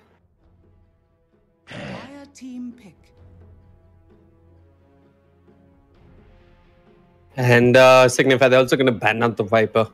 Now, Aggressify did run the Viper a fair bit versus Signify and had good success. Paddling played him most times in the mid lane.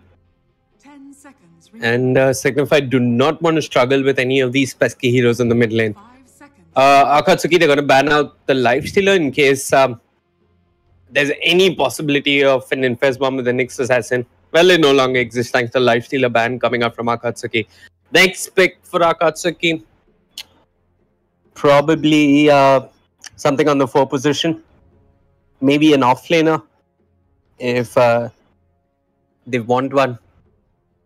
It's a little problematic because Batrider is not such a favorable option versus the Nyx Assassin, who can just spike Carapace in the Firefly, get that early stun, and follow that up with an Impale just in case the Batrider is trying to get away through the trees. Also get that vision, if I'm not mistaken, with the spike Carapace as to where the enemy hero is when he ends up getting stunned. They're going to go for the Kunkka instead. So, a lot of single target kill potential with the Kunkka, the Necroforce, and the Shaman. I'd like to see Akatsuki pick up something like the Void. There is some synergy between the Kunkka and the Void. Drop the Chrono, drop the boat on top. 5 seconds. And with the added bonus coming out from the Pirate Drum, you're good to go for another couple of seconds. Signify though, they're not messing around. They're going to pick up the Ancient Apparition. Just covering their bases here. The Ice Blast, making sure that Necroforce doesn't get any regen with the Ghost Shroud or with the Death Pulse, or even that additional hero kill regen that the Necroforce gets when he does kill a hero. All of that taken care of with a good early Ancient Apparition.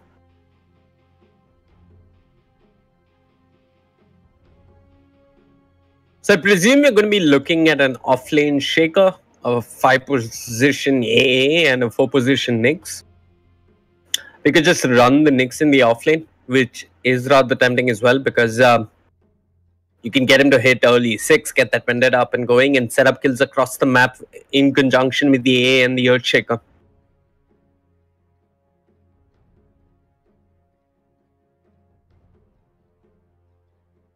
Akatsuki probably looking for an offlane. A whole lot of options here, but I still really like the Void as a pick. It's also a possible deny pick because Signify could run a safe lane Void if they want to.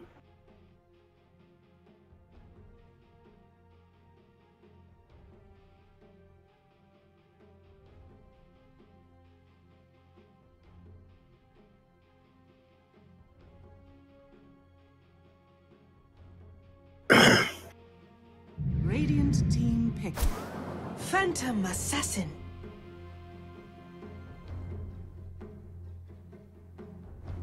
And they're just going to pick up the PA instead. 10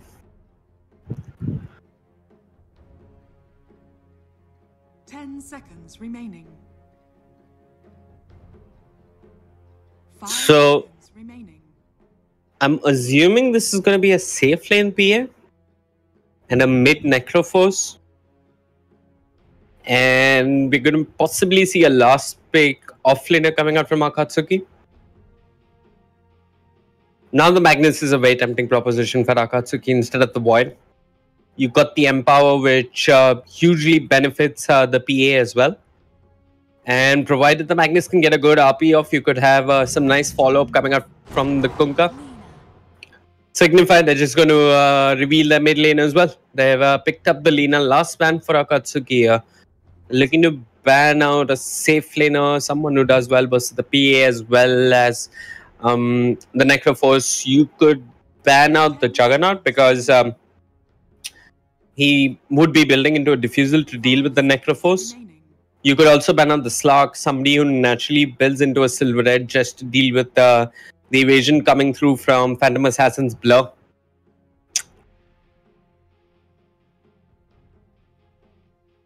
They're going to ban out the Klings. I am not sure what that is about. Signify, next ban from them. This is probably going to let us know if Signify lead this as an offlane Necroforce or a more 1 or 2 Necroforce. I mean, 5 seconds remaining.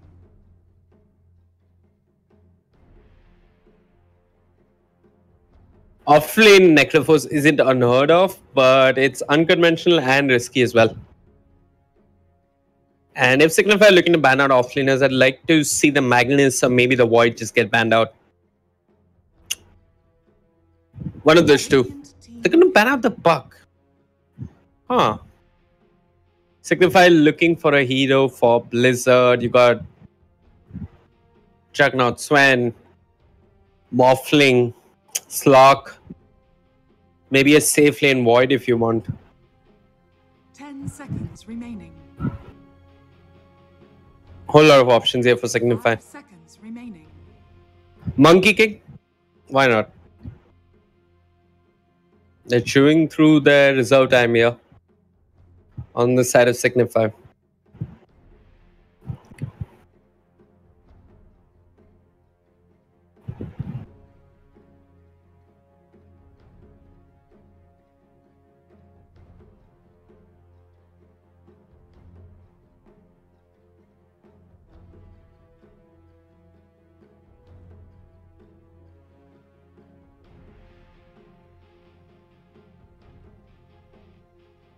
Last pick on the board. Something for good old Blizzard. What's it going to be? It's going to be the Void. Okay. Glad to know I got something right about this whole draft. So they're going to run the Void in the safe lane. He's going to be building into a Silver Edge and a Diffusal. Get those Chronos in conjunction with the Ice Blast coming out from the Ancient Apparition. And pretty much everyone is done for with Crowley and the Lina hitting from the sidelines as well. Last pick for Akatsuki and offlaner. Magnus is one that comes to mind. But holy hell, it is a offlane Necrophos, a mid sniper, and a safe lane Phantom Assassin coming out from Akatsuki here. Crowley didn't expect this one. Akatsuki, they've thrown a huge curveball here with the sniper pickup. But time and time again, Crowley's proven himself in the mid lane. He gets a lot of flack for his habits and his attitude outside the game. But every time I see him play, he single-handedly wins the mid lane, usually with no help from his supports. At times, I'm not saying that One-on-ones don't rotate, they do, but I've just seen Crowley. I mean, if you leave him alone in the mid lane, he's going to win the mid lane, no matter what. This is a matchup that should favor the sniper. He's got additional range, should be able to keep distance from Crowley, and should even be able to dish out a little bit of Harris with the shrapnel.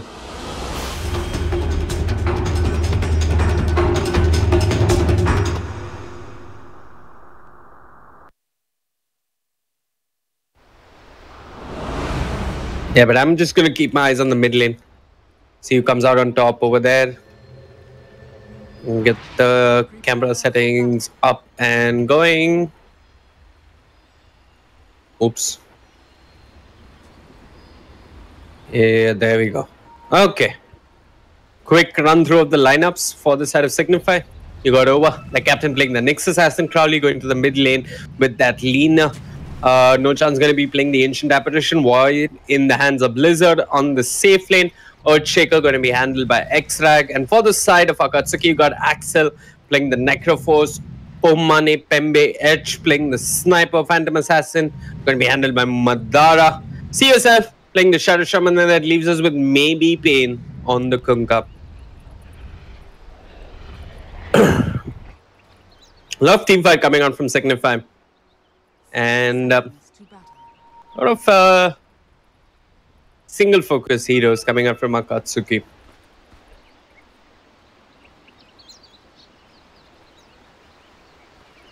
I presume the 3 and 4 positions will be looking for early Yule Scepters.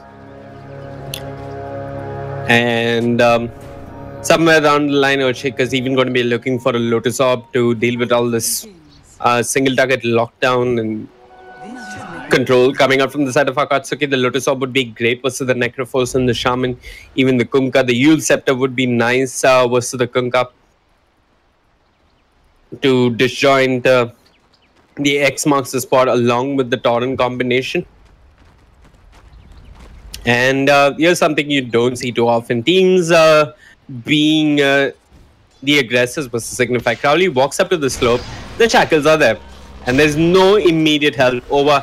Instead, just Crowley goes for the courier. Akatsuki, they've taken their sights off the courier. Nova's not going to get it either. First blood going the way of Akatsuki.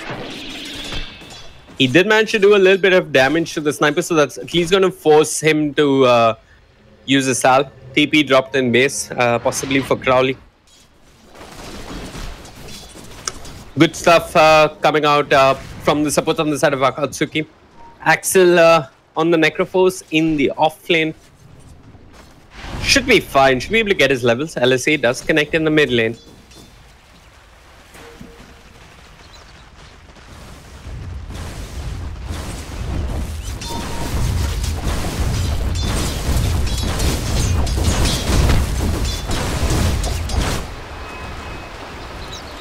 Extrag opening with a point in Enchant Totem straight away, seeing that the two supports had made their way mid. Didn't start off with the creep block, instead wanted to do some early damage to the PA with the Enchant Totem. And he's got a point in Aftershock as well, so that Enchant Totem stuns a little bit and hurts a little bit. Crowley trading hits with the sniper. He's got the LSA coming off cooldown in a bit. He's taking a point in Fury Souls. The LSA will connect. Omani Pembe overplaying his hand, getting punished and being brought down here. Fury Souls doing its work, and Crowley scores that revenge kill that he was looking for. And just like that, he's regained momentum in the mid lane. He's going to leapfrog in terms of levels as well as last hits. The sniper walks into the lane with a slight disadvantage.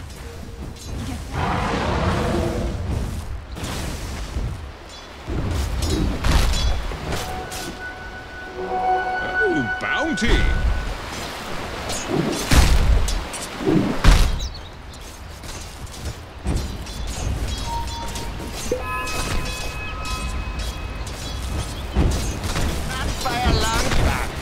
Next, still searching for his level 2. Kunkka's found his, which is good news, and he's once again trying to set up a kill on Crowley in the mid lane. The Torrent's going to connect, Shrapnel to follow. But this time, Crowley just turns around. X marks the spot onto Crowley. Ova walks in. The Impale will connect, and that might be set up for an LSA. Crowley's holding on to it. The LSA will connect, but he doesn't have enough mana for the Dragon Slave. The gang foil, though. The problem I'm seeing with Signify's lineup is that they kind of struggle to push out the offlaner. The Nyx and the Ancient Apparition by themselves, they're not able to deal with the Necroforce at this point. So it's going to take until the mid game, until the Chronosphere comes online, that they manage to secure a couple of kills on the Necroforce. Which means that if Ova's not really succeeding in the Orthodox tri-lane, he needs to be effective elsewhere across the map. So far, he's foiled a gank on Crowley in the mid lane, but this time around, Kunkka fogs himself.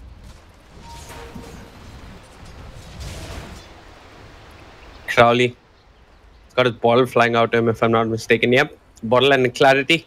Top lane, X-Ray goes in, Enchant Totem, along with the Mana Burn and the Impale coming out from Ova. Securing the kill on the Shaman. Kunkka leads his lane. His support partner gets punished.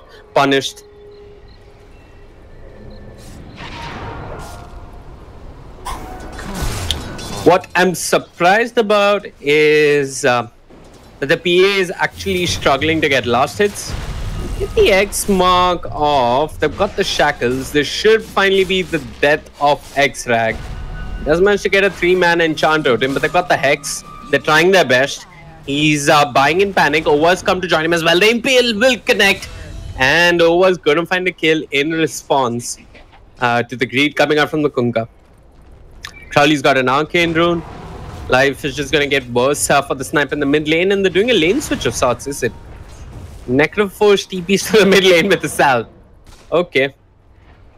Dr. Necroforce, while See Yourself is getting back a little bit of vision. Akatsuki did look really good in their game versus XRG or JMD, I'm not really sure whom. Can't remember the name right now. But they did do rather well. And they will come ahead a fair bit in terms of team coordination and drafting. Blizzard, that early orb of venom, trying to be a nuisance. Ova gets that early arcane boots. It's going to allow Xrag to be more of a pest. Ova needs to be careful. Xrag does have the Fisher. Kunkka wants to go in with the X marks the spot. It is one of those heroes that Akatsuki have favored a lot. They love the Kunkka. Sometimes going so far as to pick up a Shadow Demon in conjunction with him. Xrag just running around, slamming the ground. Ova being patient, waiting for the shackles to come out. The torrent was whiffed, the shackles are there, and Ova's going to turn around with the Impale. Xrag dropping low, Enchant Totem coming off cooldown in a bit. The Hex is there, 2-man Enchant Totem. He's going to turn towards Madara, but Xrag will fall first. The number game just not in his advantage. And Ova's got the Impale coming off cooldown in a bit. He changes targets. There's not much he can do. Small boo-boo coming out there from the boys over at Akatsuki, but they get the kill nonetheless. The good news is that the Necroforce hasn't died a single time. The bad news is that the Nyx Assassin is ahead of the Necroforce in terms of net worth. Anyway, a couple of quick Reaper side kills could get Axel back into the game.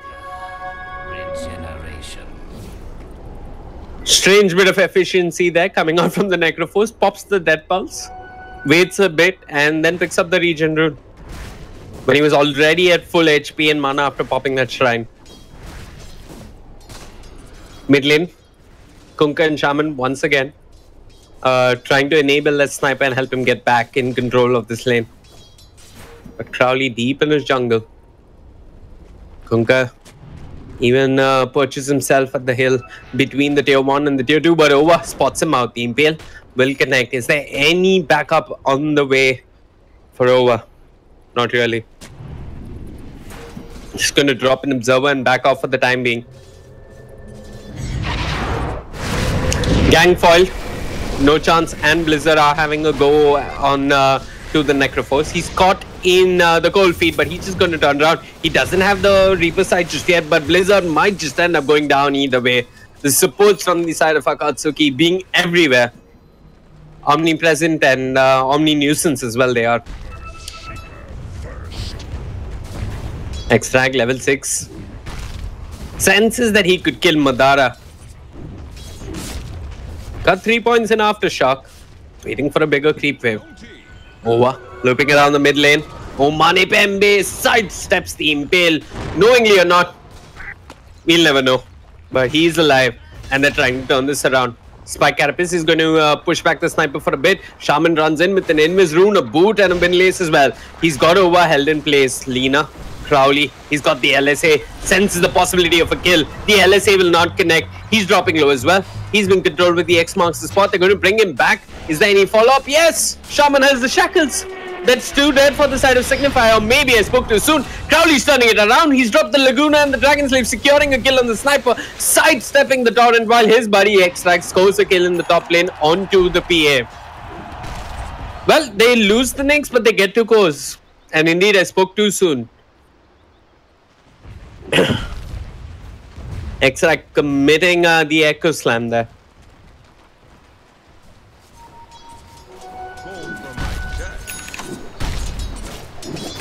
And looks like he's going for the power spreads on the Earthshaker. Possibly he senses he needs the stats, and possibly we might see a more right-click heavy Earthshaker. Not unconventional, but a lot of Earthshakers that lean more towards the core side tend to invest in phase boots over the treads.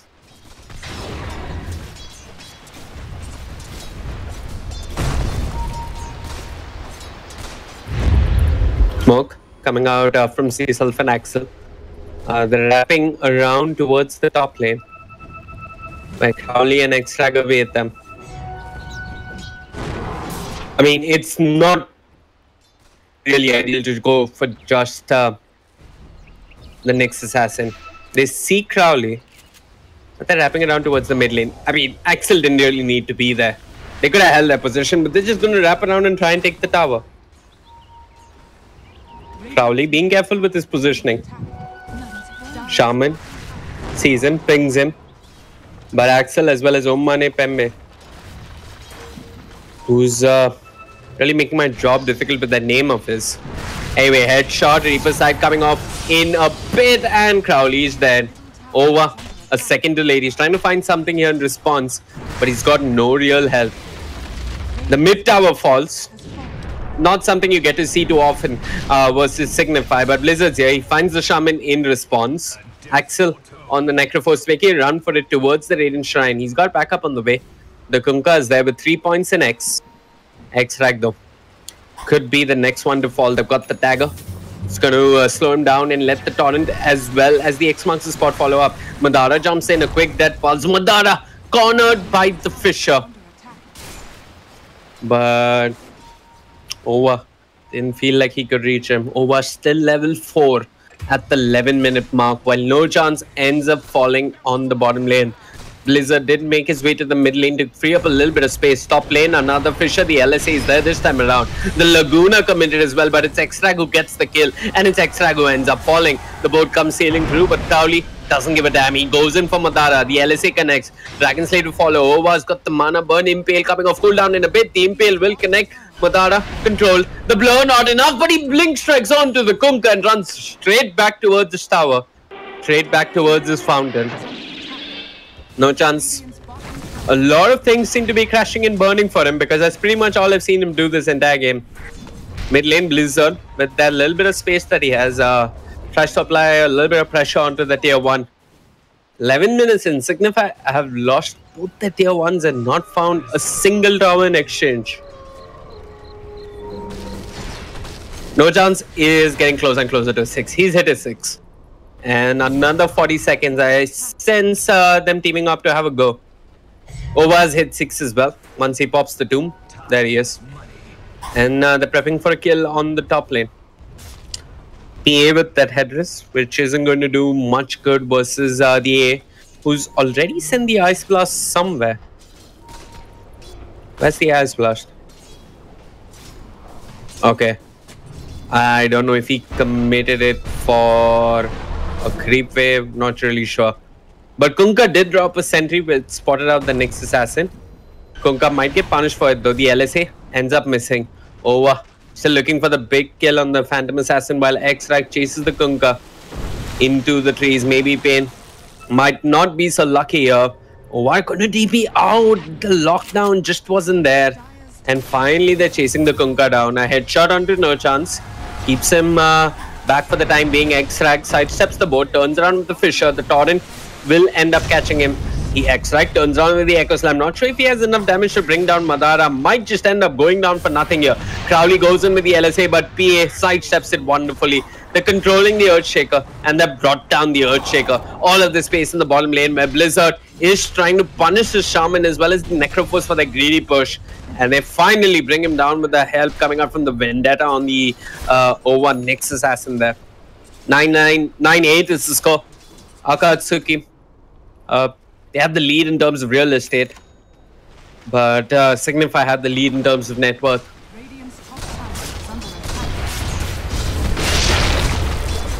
Madara, he's got that Vlad's complete, which is going to give his side some Roshan potential, and it's also going to let him just go into the jungle and hit creeps all day long.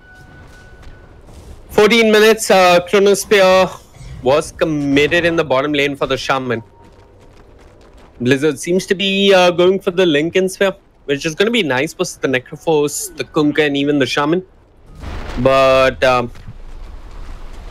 it's going to be a little problematic because, well, simply because that the PA can pop it so easily. But it's going to be good for squad as well. Like to see X-Rag build into a Lotus Orb sometime soon. 14 minutes in, he's nowhere close to his Blink Dagger. Not the usual start that you see X-Rag have so often in the offlane. He's actually fallen behind in terms, I mean, in comparison to the Necrophos, who's running straight at Signify. Assassinate and Reapers. It is a kill, not a Reaper's kill. Extract though, caught out of position. Torrent and Boat will connect. They've got an offensive earn charge. Extract turns around with the enchant totem, but he's dead. It's a double kill for the sniper, who wanted to TP out of there, but well, had second thoughts. All this space though for Crowley to apply some pressure in the mid lane. He takes down the tier 1. He's just going to make a quick trip to the base. Axel does TP back to his off lane. Ova scouting out all of this there with his Nyx Assassin. The top lane will fall. And finally, Signify managed to get a tower in the mid lane. Ova on the hunt. No chance. Does have the Ice Blast. The Necrophos needs to be careful. Vendetta hit, Impale. The Ice Blast comes flying through. Axel, can he sidestep it? No, he can't. No chance. Secures the kill with the Ice Blast. And finally, Signify shows some signs of life here.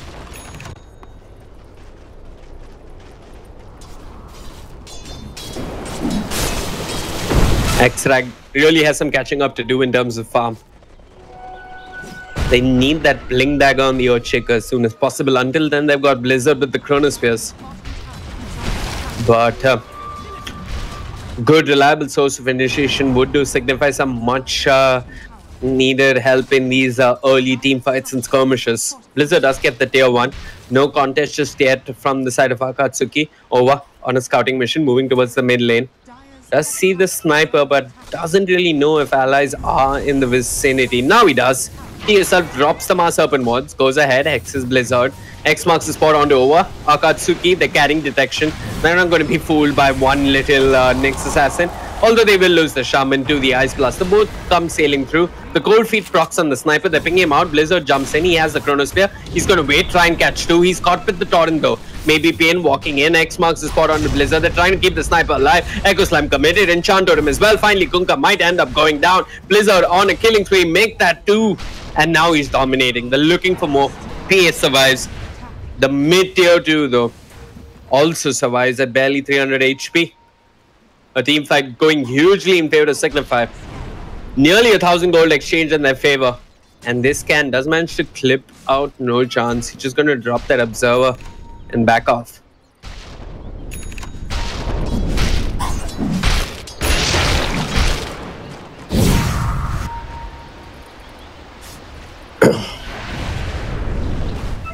Crowley building into Shadow Blade. I'd like to see a Yule Scepter. If at all, he is the focus of all the lockdown coming out from the Kunkka. And the Shaman top lane, Ice Blast, Vendetta hit, Impale as well. The boat comes sailing through, but it might be too little too late. The boat makes a clean connection. But Signify get a clean kill, and they're going to run out of here. Shaman trying to close the gap. Hex onto X-Rag, who's trying to run up the slope. X marks the spot, Torrent to follow. Impale from over, trying to cancel that shackle. X-Rag forced to slam the ground in anger with that Enchant Totem. But there's nothing else he can do. Crowley just going to try and keep the side lane pushed out. Got the Shadow Blade flying out to him, if I'm not mistaken. No, he's gone for the early BOTs. Dire's bottom tower is under attack.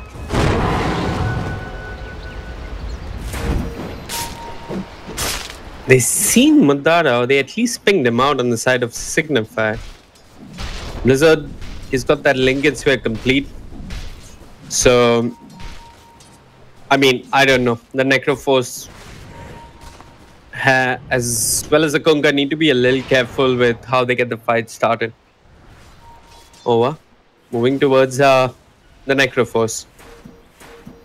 Shaman carrying detection. Over. Shaman staring down at each other.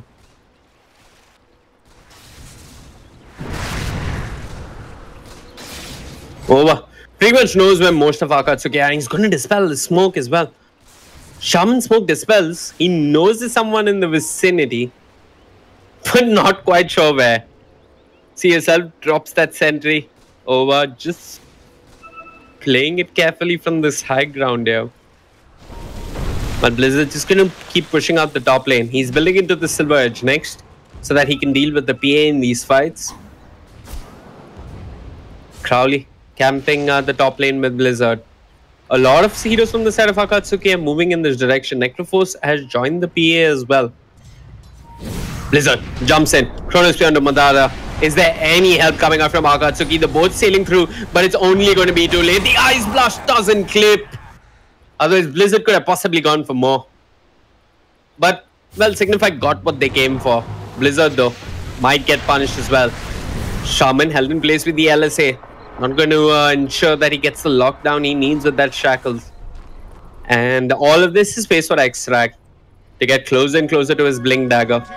He's not too far off. It is not a sub 20-minute Blink Dagger. And Extract's really going to be hitting himself for this one. I mean, he had a fine start in the lane. Even Nyx Assassin helping him out. But somewhere, he did get a bit too carried away and ended up getting caught a little too much.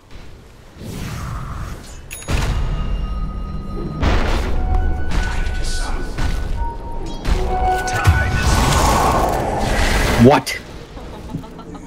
I'm sorry. No, that was no chance going down. I thought he committed an Ice Blast and got a kill. All he had to do was wait for Extract to get his blink, and it'd be so much better if they had the Ice Blast this time around. Crowley teeping towards the bottom lane. Got the Laguna. Axel eats the Dragon Slave. Fisher. Laguna could be on the way. Indeed it is. Nice impale coming out from over. The Necrophos getting picked out. Shaman looking for revenge. The link gets triggered, but here comes Extract with the Echo Slam, with the Enchant Totem hit. The Shaman drops low, the boat comes sailing through. Kunkka's got the rum, but how long is the question? Crowley's chasing him down. Blizzard jumps ahead and Crowley's bottomed out as well. They're looking for more. Ice Vortex, Cold Feet, they won the Sniper, the Fisher's there as well. Crowley's gone in deep, but the LSA connects onto 2. The Ice Blast is there, the beauty of an impale from Ova. And the Dragon Slave secures a triple kill for Crowley. They're not done yet. Could be an Ultra. But Ova gets the kill with the Mana Burn. And Signify get the tier 2 that they were looking for all along. Dire's bottom tower has fallen. Dire's middle tower is under attack. Dire's structures. Glyph coming out from the side of Akatsuki. They need to be careful though, because Signify still have the Chronosphere at the ready. The Lagunas come off cooldown again. Crowley's going to pressure the top tier 2.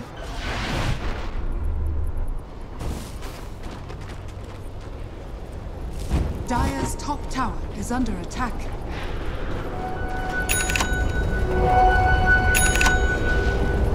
Crowley calling out his Shadow Blade.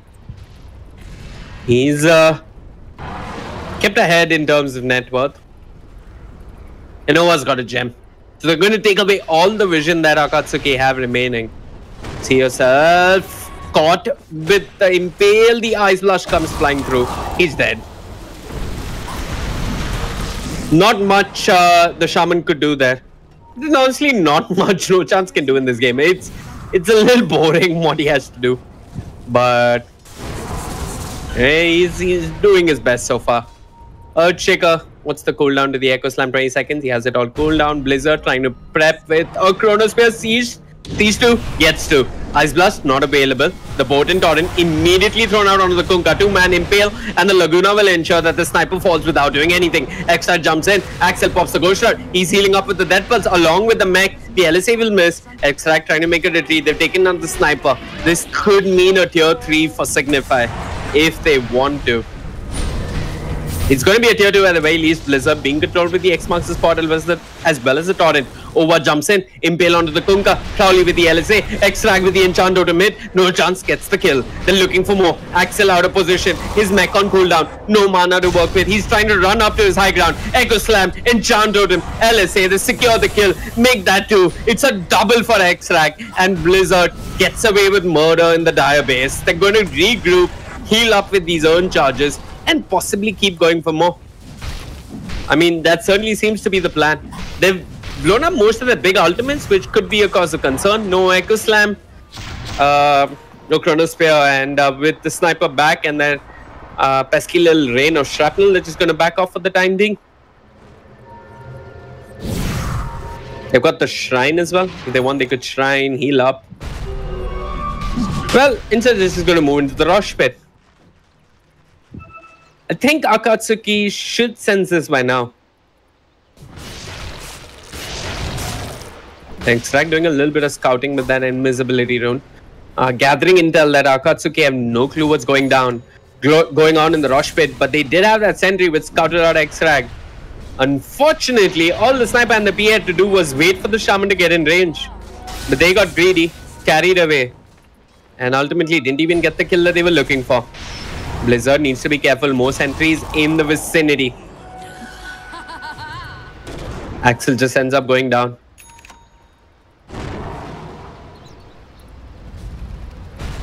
Crowley going back for the BKB. Ensuring that he gets to do all that damage he wants to in these team fights without the Shaman or the Kunkka being a pest. Echo Slam coming off cooldown in a bit. Ice Blast up in 7 seconds. Fisher keeping Sniper where he wants to be for once. Shrine being popped. Blizzard soaking up a lot of damage. Jumps off with the time walk. There is a certain sense of pressure on the side of Akatsuki to try and respond to this high ground push coming up from Signify. I'm not really sure what the Shaman is thinking right now. He's got a TP. He's juking them left, right, and center. I mean, he's buying time for his squad right now. The scan is going to wave. Blizzard, do you see him? Blizzard, he's what? Anyway. Crowley's had enough. He's just gone to the top lane and yeah, he's got his BKB. He's going to siege the tier 2. The push coming in from all sides now for Akatsuki. I mean, ideally you just want to group up, pop a smoke, take down one core and TP back to hold off the rest of the push. Crowley's got a Bloodstone as well as BOT, so even if he goes down, he's going to be able to rejoin his squad rather quickly.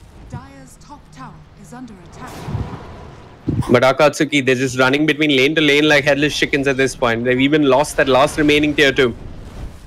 Mid lane, Blizzard's gone in with the Chronosphere. Ice Blast should be coming in. There it is. Fisher as well. That's a dead PA. That's Axel with no region to work with. Are they going to chase for more? Is Axel going to commit the Echo Slam? Well, seems like he's holding on for the time being. Spike Carapace did manage to connect onto the Sniper. The top lane pushing in. Crowley. Well, backing away on the tower like a boss. He's got a Linked Spear. Plenty of Bloodstone charges and even the Aegis as well. Tier 3 dropping low and dropping fast. X-Rag goes in for that sneaky enchant or a mid. The boat comes flying through. Crowley just pops the BKB, focuses on the objective here and takes it down. No Chronosphere. But X-Rag and company, they're doing the right thing here. Just grouping up, taking down the shrines. Akatsuki, they're just playing it patient. I mean, they're hoping that it's going to be that one fight at high ground where we somehow hold them off.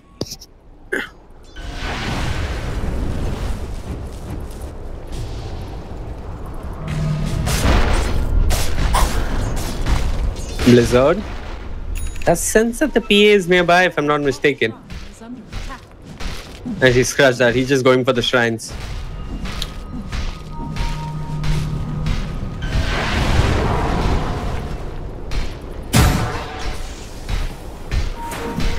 Early Solar crashed on Uva. Gonna help them siege high ground. I think they saw C yourself. Yep, they're pinging him out. The Fisher blocks him. The Impale is there. Crowley, is he going to join in on all this fun? No, he's not. He's hanging out on the mid lane where he's being controlled with the boat as well. He pops the BKB. The Chronosphere is perfect. On the fringes, it's got to. The Ice Blast comes flying through onto the Necroforce. And the Necroforce is dropping really low. He pops the Shroud. Blizzard doesn't have his Diffusal when he needs it. But he falls either way. Madara dropping low. No evasion to keep him alive. 4 heroes fought from the side of Akatsuki. And Signify seem poised to take a lane of racks. Maybe even 2. Crowley still has the Aegis. He's had enough. He's building towards a BKB. X-Rag's had enough as well. He's committed the Echo Slam onto the Sniper. Akatsuki have tapped out. GG, well played is the call. And Signify win in an extremely convincing fashion, yeah. 31-15 is the score, 29 minutes in. A 26,000 net worth lead Beautiful draft coming around from them this time around. Crowley was just excellent in the mid lane. Never let that sniper take advantage. I want to point out though that Akatsuki played some really good Dota. Anyway, hard luck for them today. But yeah, that's it, folks, as far as the Dota 2 broadcast is concerned. My name is Vivek. You can find me at facebook.com/VivekCasting. That's VWWAKE. You were watching the ESL India Premiership. Adios and good night.